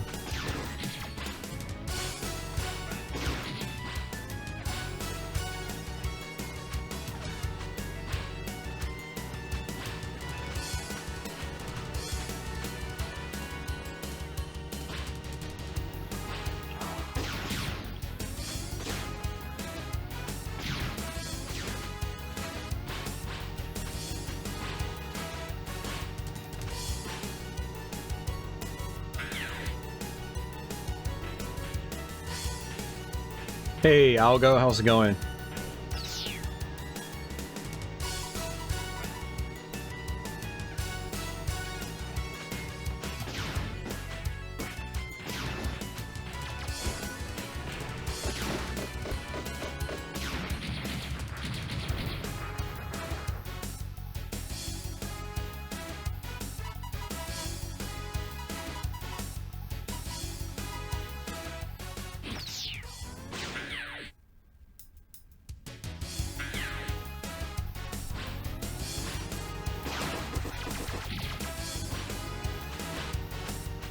I'm actually kind of glad this game is almost over. You know, like I said, the Saturn version in particular, very lukewarm on it. I definitely prefer playing it on Super Nintendo, for sure.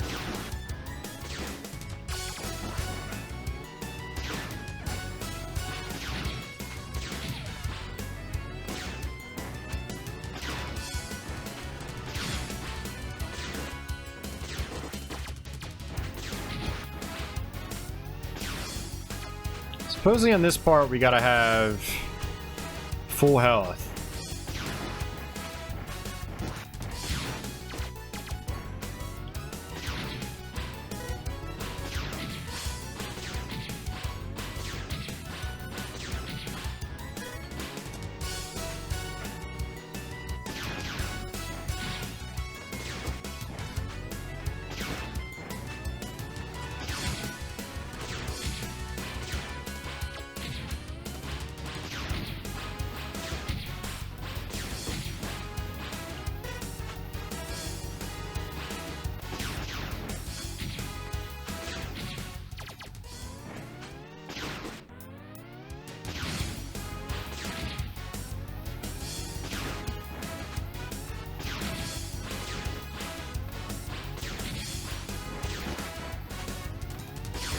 And these guys are so annoying too. I really despise the enemies in this game. It's just an absolutely awful enemy set. What those guys do is they drop on the ground, and if you keep mashing the fire button, they just keep shooting. So it's just extremely irritating. What Mega Man X3, like, forgot is that fighting enemies should be fun and not tedious.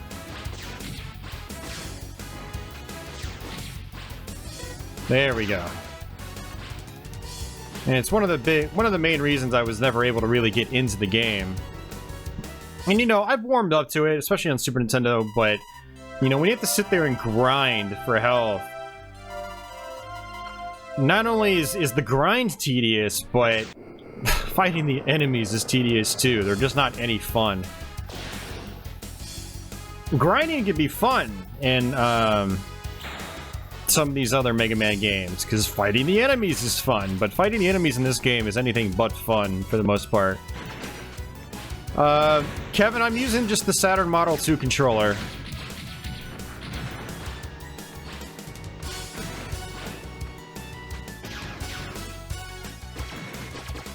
So what's cool is we've got all the upgrades now, thanks to the gold armor.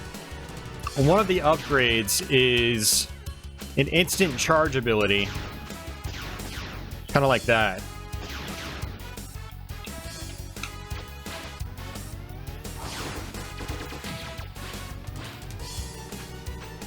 And I don't know if there's like a trick to this screen, but it scrolls up like this, and there's nothing here. I don't know if there was something originally designed for that room, but it does absolutely nothing right now.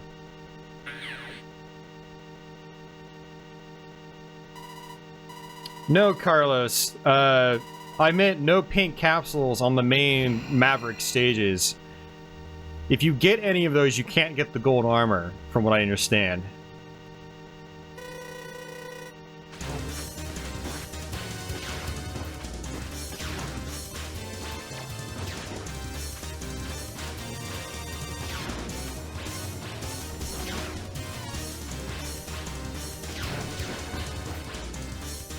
So now I always have to remember that I can air dash twice in the air. Very, very important.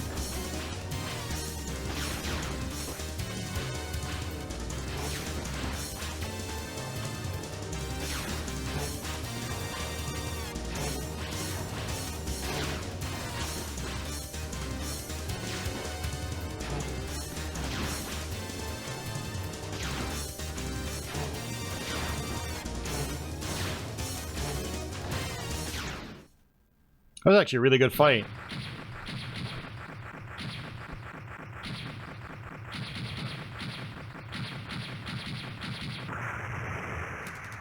Miku, I sold my Switch back into November. That's why I haven't done any other Switch streams. I just wasn't using it. And so I basically traded it in with most of my games. I kept Binding of Isaac because I had the first print run with the alternate cover art. And so I held on to that. But, yeah, I no longer have a Switch. Yeah, and that actually happened a while ago, too, so...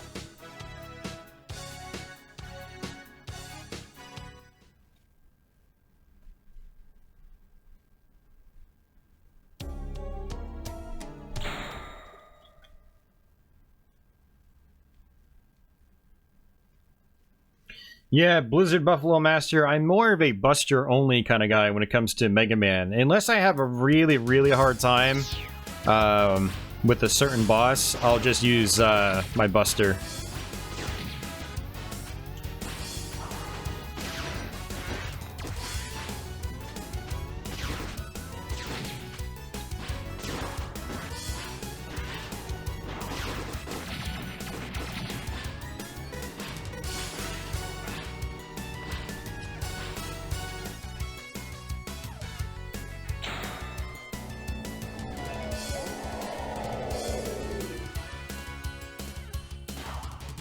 PSP is great. I love the PSP.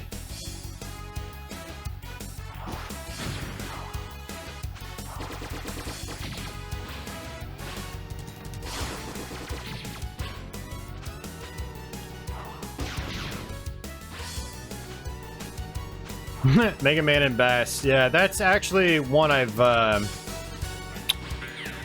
Mega Man and Bass. I've never finished that one. Never got anywhere close. That's gonna happen eventually. But I want to tackle Mega Man X2 again, which I've only beaten that game once, probably about 5 or 6 years ago, maybe 7 years ago by this point. So it's been a long time. And then I'd like to do Mega Man 7, and then I've never beaten Mega Man 8. So I want to beat Mega Man 8 for the first time. And after I've done all that, and X7 actually, I'll probably end up doing X7 before I get do Mega Man and Bass.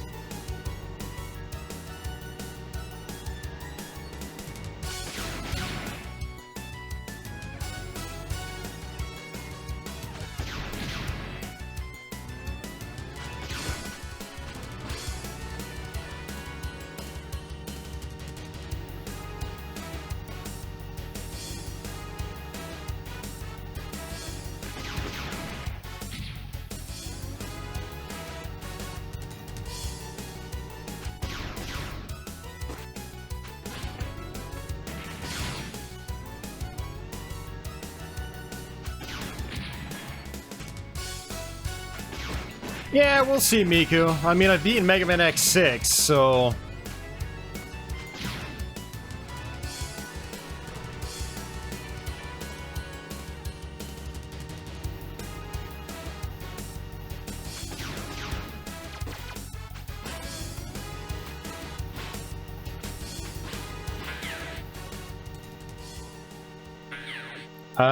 Not necessarily Ixie. You have to do some other things to trigger that.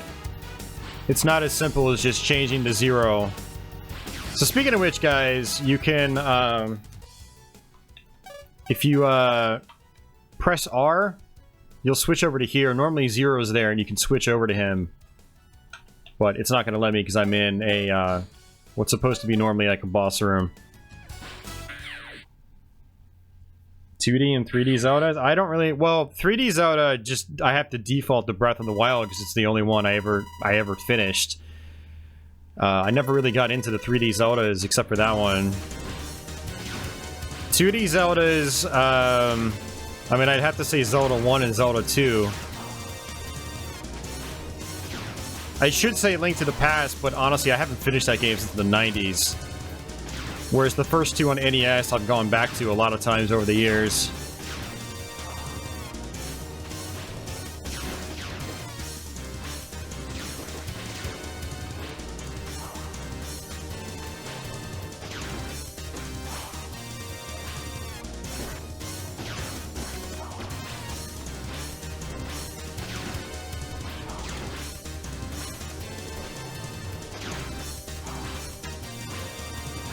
Ah, come on.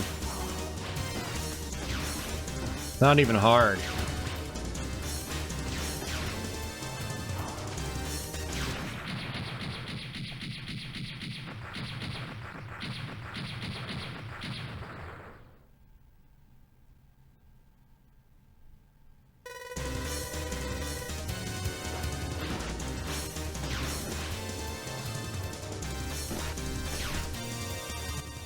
go ahead and just use an energy tank so we don't die and have to do some of this stuff over again.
Favorite first-person shooter?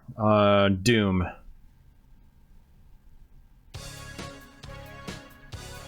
That was an easy one. Doom and then Quake right behind that.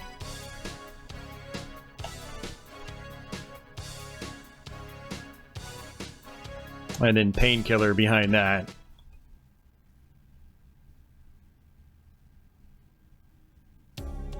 Alright, we're getting close to the end, so this level we're gonna have to fight all the Mavericks again.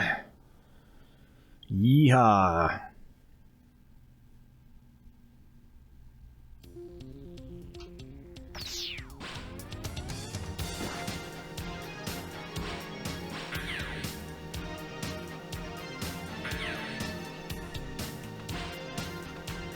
Okay, so what's interesting about this is where you can get your health refills and ammo refills after each fight.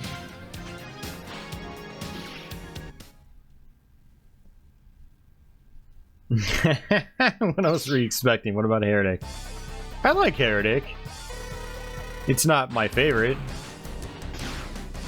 You know, that would go to Doom.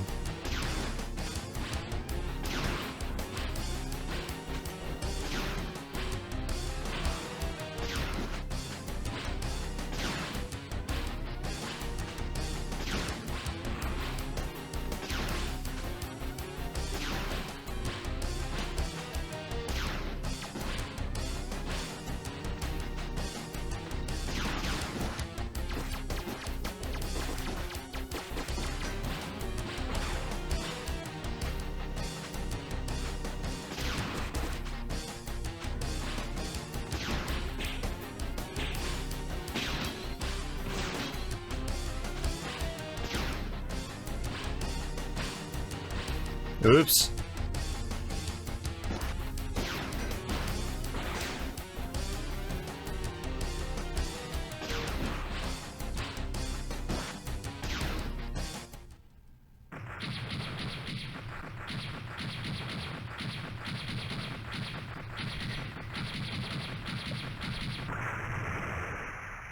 Yeah, Algo, I have. I've actually got a couple Let's Plays on Sunder.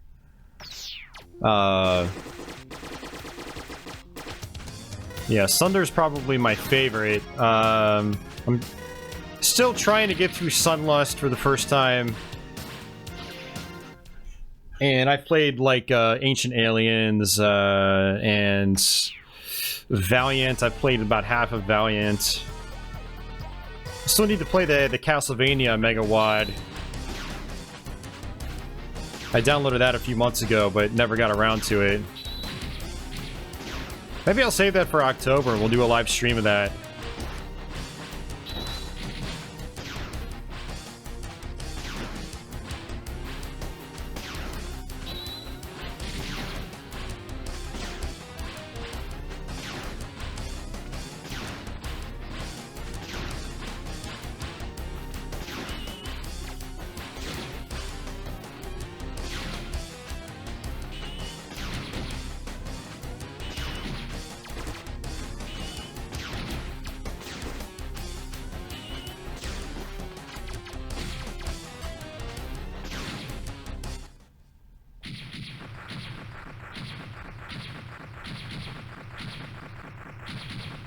Yeah, I got about halfway through Sunlust. I was basically doing the same thing too, just safe scrumming like crazy. Some of the parts in that are just pretty ridiculous. I mean, it's the same thing with Sunder, but what I like about Sunder is more of the maps are just wider open. It's big, you know, slaughter map style fights, which is easier for me to manage. It's the really close quarter stuff that I have problems with, especially when, like, they do things like put arch vials right in your face in a room that you can barely move around in. Sunlust likes to do that a lot.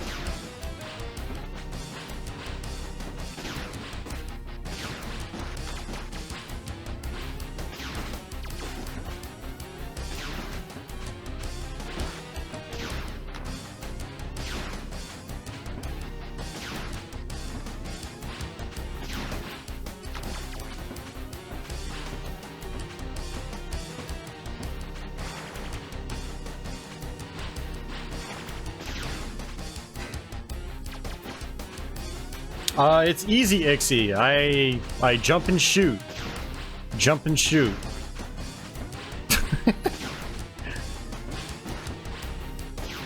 As tough as some of these bosses can be, you know, Mega Man X3, it's just a lot of wall jumping and shooting, wall jumping and shooting. Jump from one wall to the other, then from that wall back, and rinse and repeat.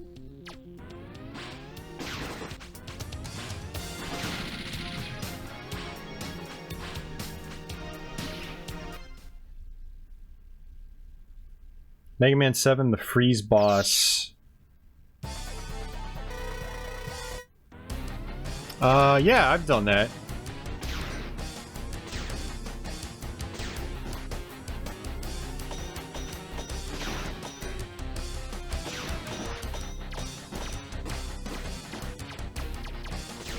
Sometimes with this guy, I find it's just easier just to use your regular shot, because he blocks a lot of your shots.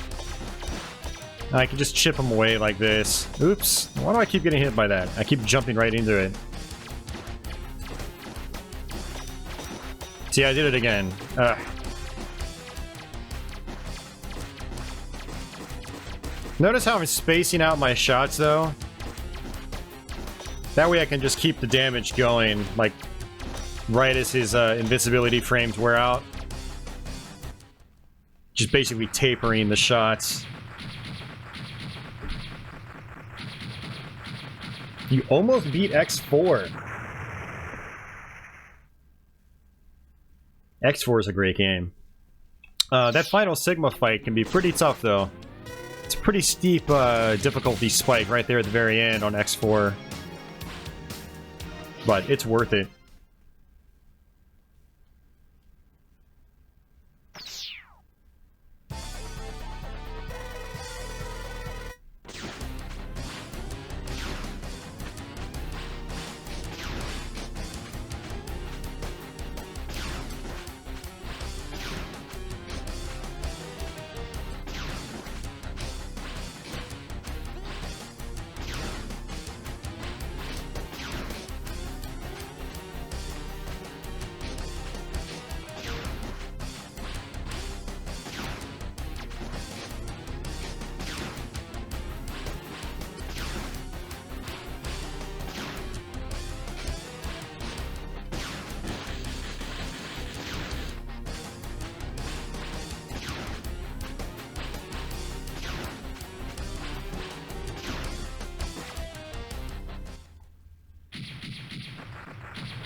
Ancient Aliens has some pretty crazy level design in it, especially near the end of the game.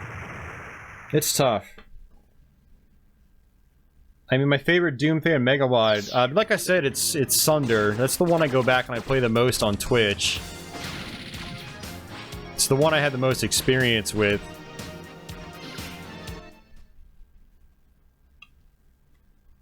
Ancient Aliens was alright. The thing about that is I felt some pretty severe ammo starvation. Which was kind of, that always annoys me, is when you're starved of ammunition in a Doom game.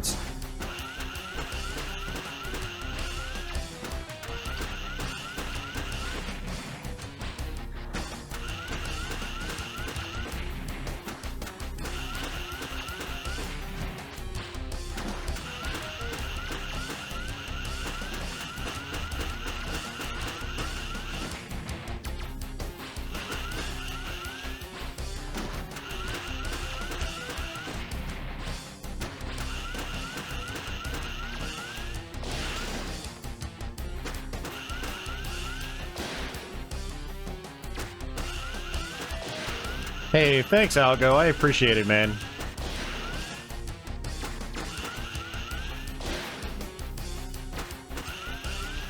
You know, I would definitely like to see my channel grow.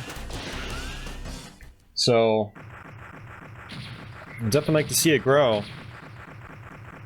mean, just remember that, you know, all your participation here, all your viewership, every thumbs up or thumbs down you give on the video, every comment you leave, allows my videos to potentially hit higher in search results or recommended so more people can find it, and it's just, you know. So thank you guys for hanging out and participating.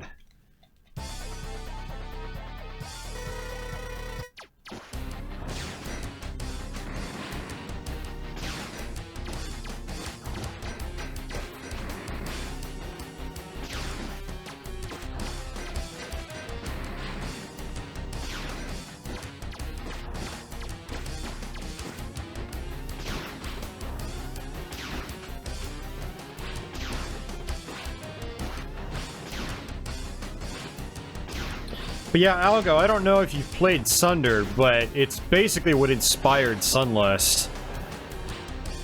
So if you haven't seen it, you know, like I said, I've got 3 Let's Plays on my channel showing some of the levels I felt were a little more manageable, but still pretty crazy.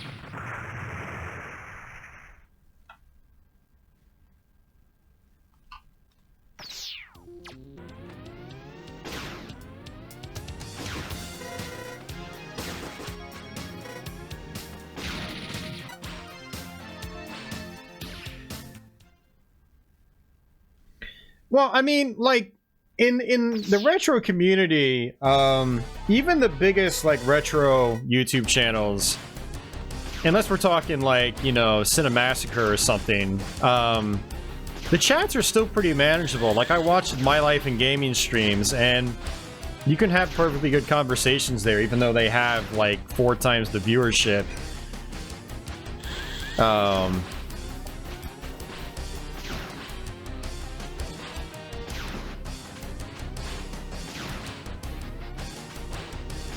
So, like, I don't ever foresee my channel getting to the point where it's like, oh no, we can't stream here and have a healthy conversation anymore. Like, it's never going to get to that point, so I would never worry about that, Miku.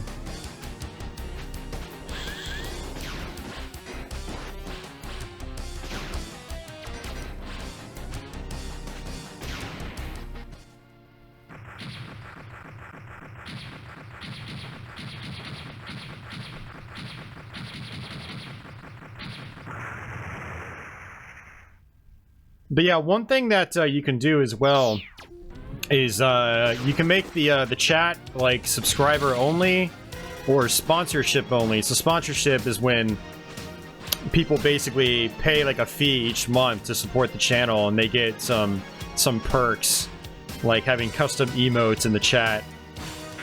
Twitch has that. It's called a subscription over on Twitch.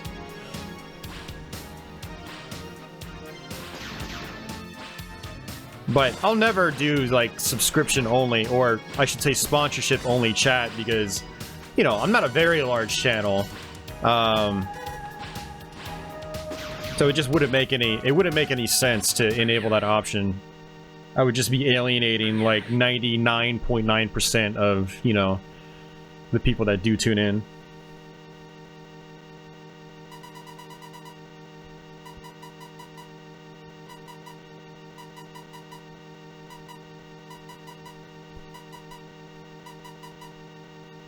Thanks, Algo. Yeah, I mean, I try to be competent.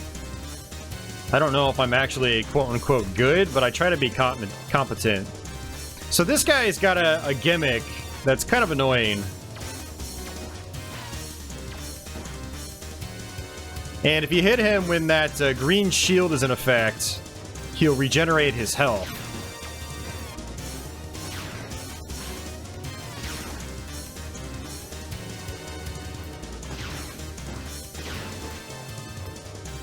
So it's just a really slow, pretty easy fight, actually.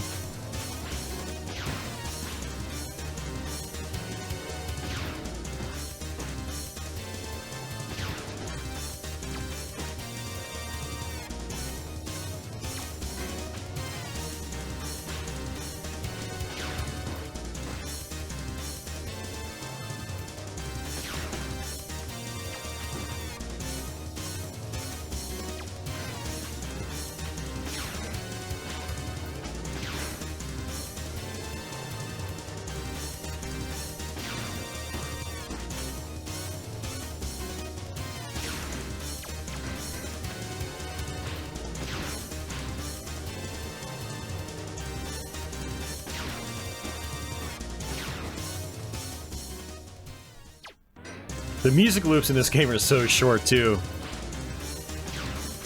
Yet another reason, like, the Super Nintendo one just sounds more appealing.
High Annoying, aka High Max on Mega Man X6, yeah.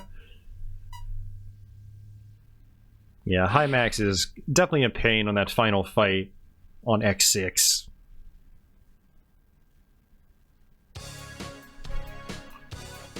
Alright, let's go ahead and save it again. This is pretty much it. This is the end of the game. The Sigma boss fight, people a lot of times have trouble with, so we'll see if I can get it on my first try. You know, we've got 4 energy tanks, or 4 sub-tanks.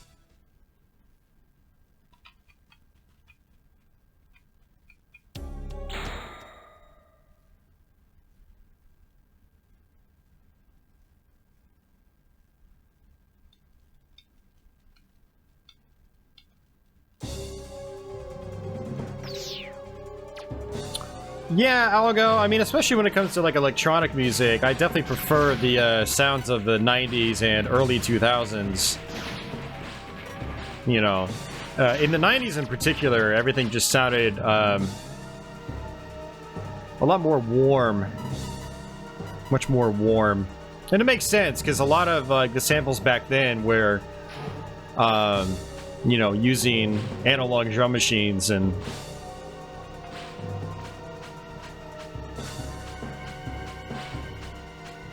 I should say they were recorded via analog. It wasn't all digital back then. There was definitely a warmth you got with the drum machines of old. But yeah, it is what it is. Alright, so this fight can be kind of annoying, so what I like to do is just use this right here, and I'll just do this spread shot over and over again for this first form.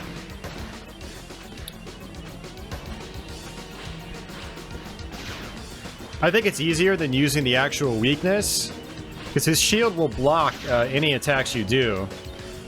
If I just take my time here. But I have to make sure I'm mashing the fire button, or I'm rapidly pressing it twice when I release this, otherwise it's not going to do the full spread shot. And he's going to start throwing out his shield too. There's two phases of his shield throw. She's probably gonna start doing it now, I'm guessing. Nope, not yet. Sometimes he can appear in the middle too, which can mix things up. But there we go. The next phase of his shield throw is going to go all the way up to the top as well. But you can avoid that by just sitting up in the corner.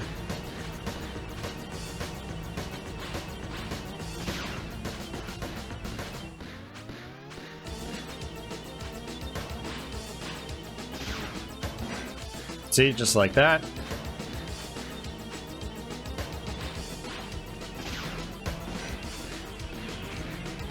I've seen a lot of people try to fight him just head on, but I mean, it's just really easy if you do it like this. If you're patient, it's really not that bad at all.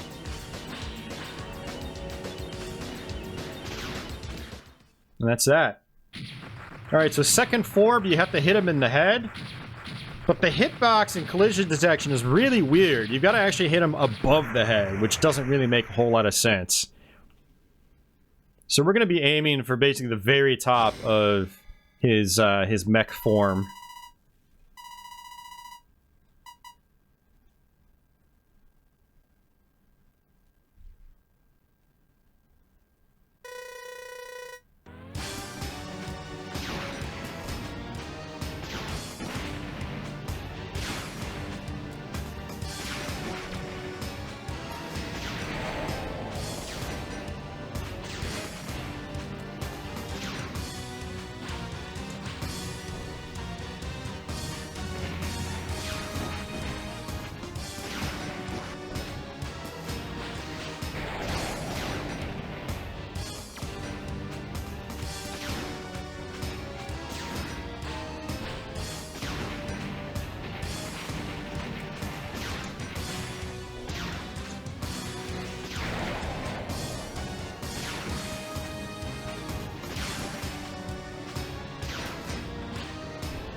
Wow. Not even an energy tank. Although we're going to use an energy tank here.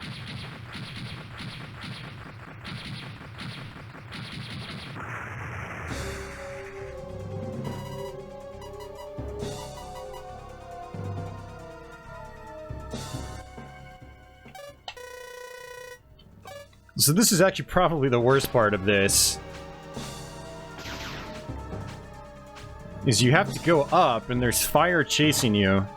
And the Sigma head will just run into you, and you'll take damage, and potentially die by falling into the fire.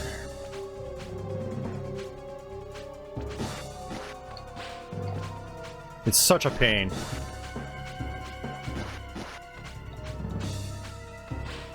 I've died there many times. If you die there, you gotta do the whole Sigma fight over again.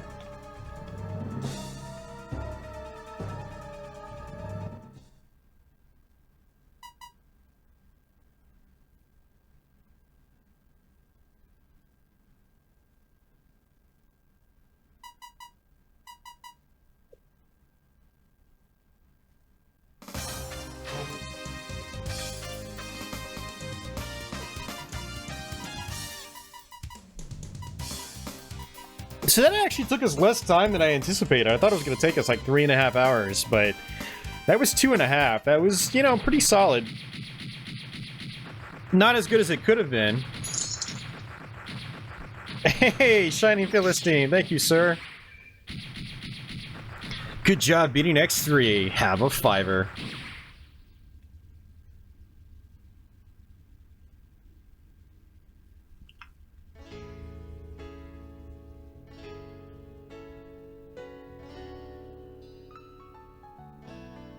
See, I made the super chats stay longer on screen, so Shining Philistine will have his name in history. In the history of my channel, anyway. So thank you, Shining Philistine. Hope you enjoyed the stream.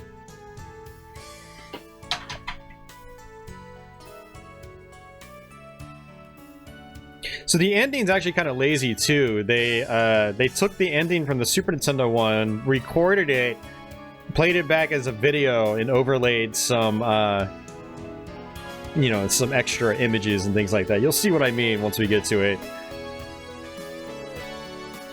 It looks kind of ugly, actually. This is fine right here. This is just like the Super Nintendo one, but yeah, it's coming up with the credit sequence in a minute. Hey, thank you, Kevin. And thanks, Carlos. Mario Mania. 323, thanks for the GGs.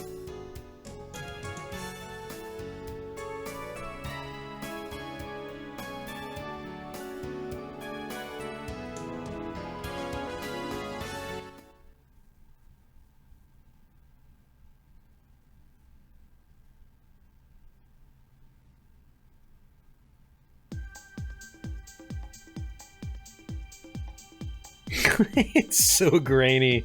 It is so grainy. Yeah, so basically in the Super Nintendo one, they just run across the screen like that, the credits roll by, and it's nice and crisp and clear. But they basically made a recording of it, and then overlaid some images, and then played it back as FMV on the Saturn. And it's just super grainy. And of course, there's that catchy end theme as well.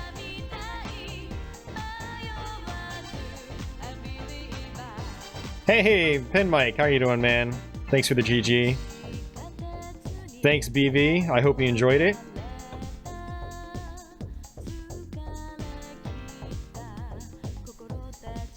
What surprise do I have in store? Well, let's just say it's another Mega Man game that you've already seen me play.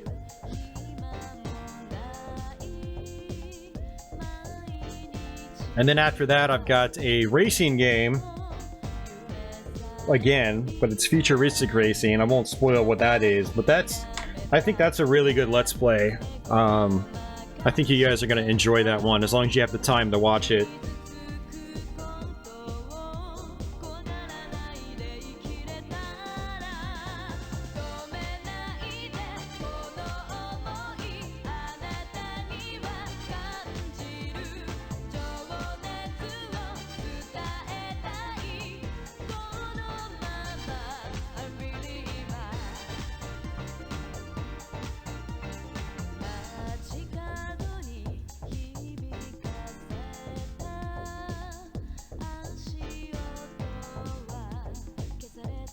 Yeah, so this probably would have taken us just, you know, about 2 hours had I not had to grind out a bunch, and had I not had to play that one stage a second time.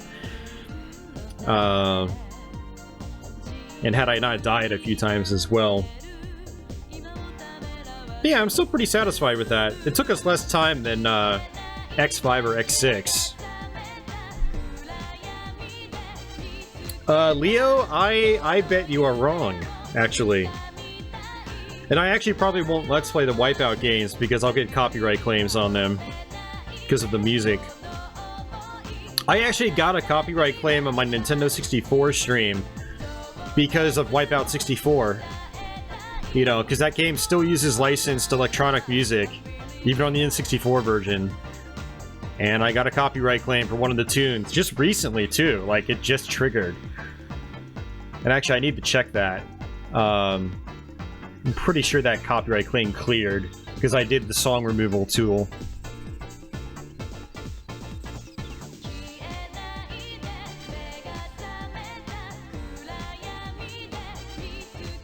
Yeah, Leo, I agree. Capcom will probably just do one or the other, but we'll see. I mean, it really depends on, like... It depends on a few different factors. I mean, it depends on the studio that's doing it, like how thorough the studio wants to do. Capcom's probably licensing it out to... Or paying another contractor to do it. Like digitally clips or something like that, you know? Capcom's probably not doing it in-house. They rarely do these days.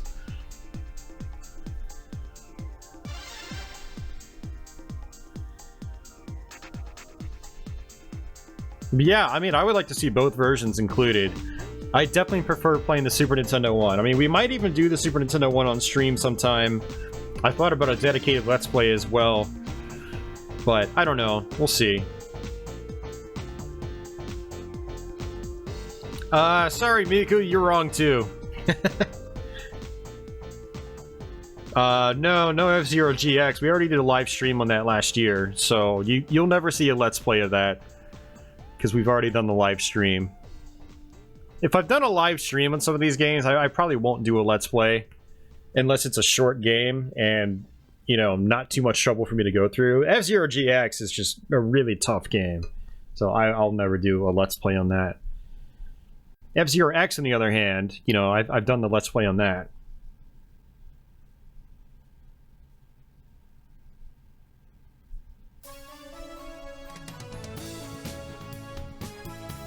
So, there you go, guys. Rockman X3 for the Sega Saturn.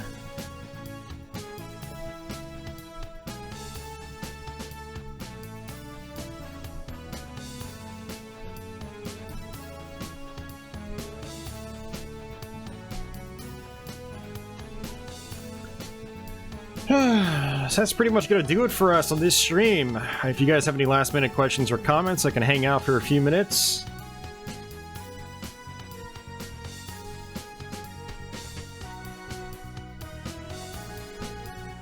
But yeah, for anyone curious, I am going to be going live on Twitch. So I'll link to it in the chat there. So if anyone's bored and wants to continue hanging out and chatting it up with me and other folks, I'll be over there on Twitch. Starting, you know, I'll start the stream right away, but I'm going to get some food because I'm pretty hungry. And then we'll continue. We'll probably just do a bunch of Sega Saturn stuff. I've got a couple of games here. And some other stuff I can try to play.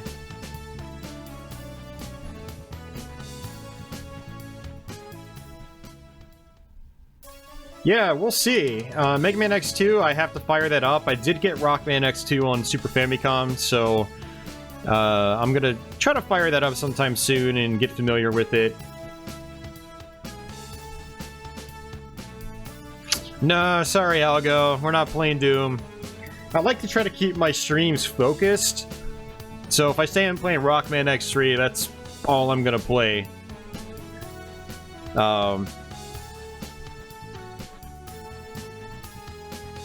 But you should definitely check out the Twitch and definitely check out Sunder on your own. Give it a try.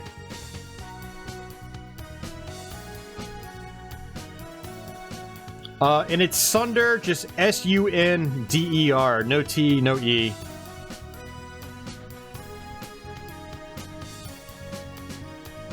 Yeah, nice to have you, Carlos. Glad you enjoyed it, man.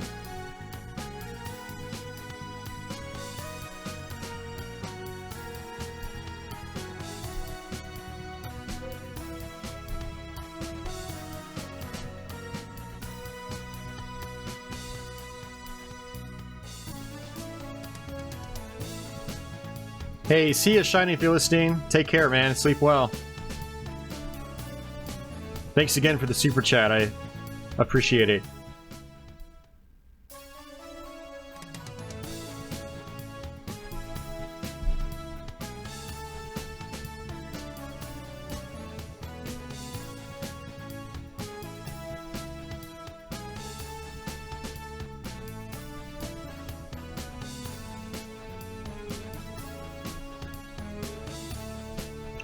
Yes, I have, Leo. The first one specifically. I do own the second one as well.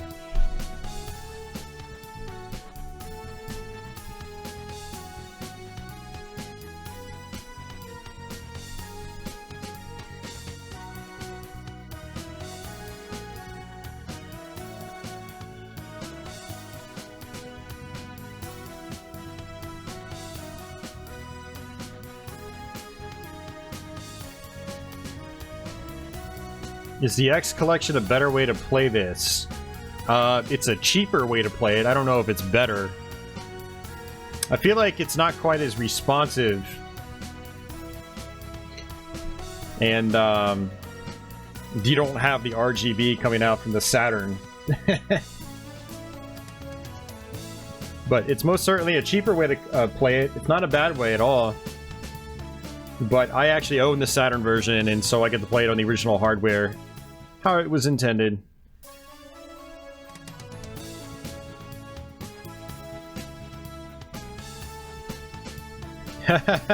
See ya, old man. See ya, Kevin. Take care, man.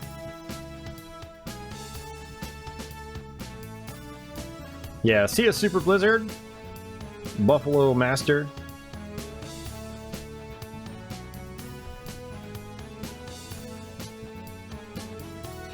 Leo, yeah, the Maximo games are connected to the Ghosts and Goblins series. Yep.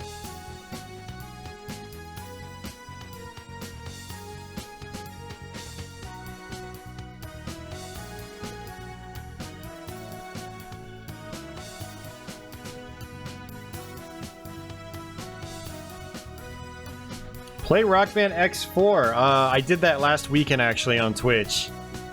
And the weekend before that.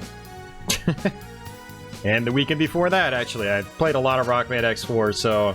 yeah, we won't be doing that.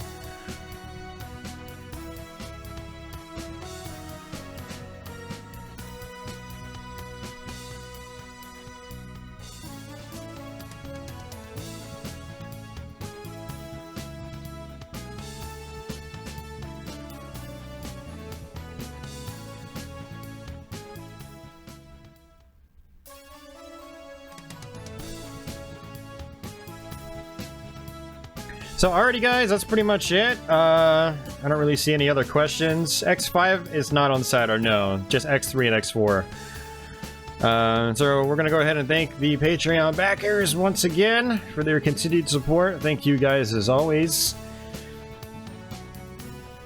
Something different next week. Miku might be right, because I haven't fired up X2 yet, so... this might be the last Mega Man game we play on stream here for a little while. But we'll see. Hey, see you, Carlos. And we're going to flash by the Super Chatters from the last 30 days as well. Thank you guys as always. And that's pretty much going to do it for us, guys. So, again, Twitch link is here. If you want to hang out there for a little while longer, I will be there streaming shortly. If you don't have an account, it's easy to make one. And then when you make an account, you can jump into the chat and participate just like you are here. So, and we'll get some webcam action as well. You'll get to see my cat, most likely. So, but take care, guys. This archive will be up later tonight, in case you missed most of the stream. And my next Let's Play will be posted on Sunday, and it is Mega Man related. So, take care, guys. If I don't see you on Twitch, then take it easy.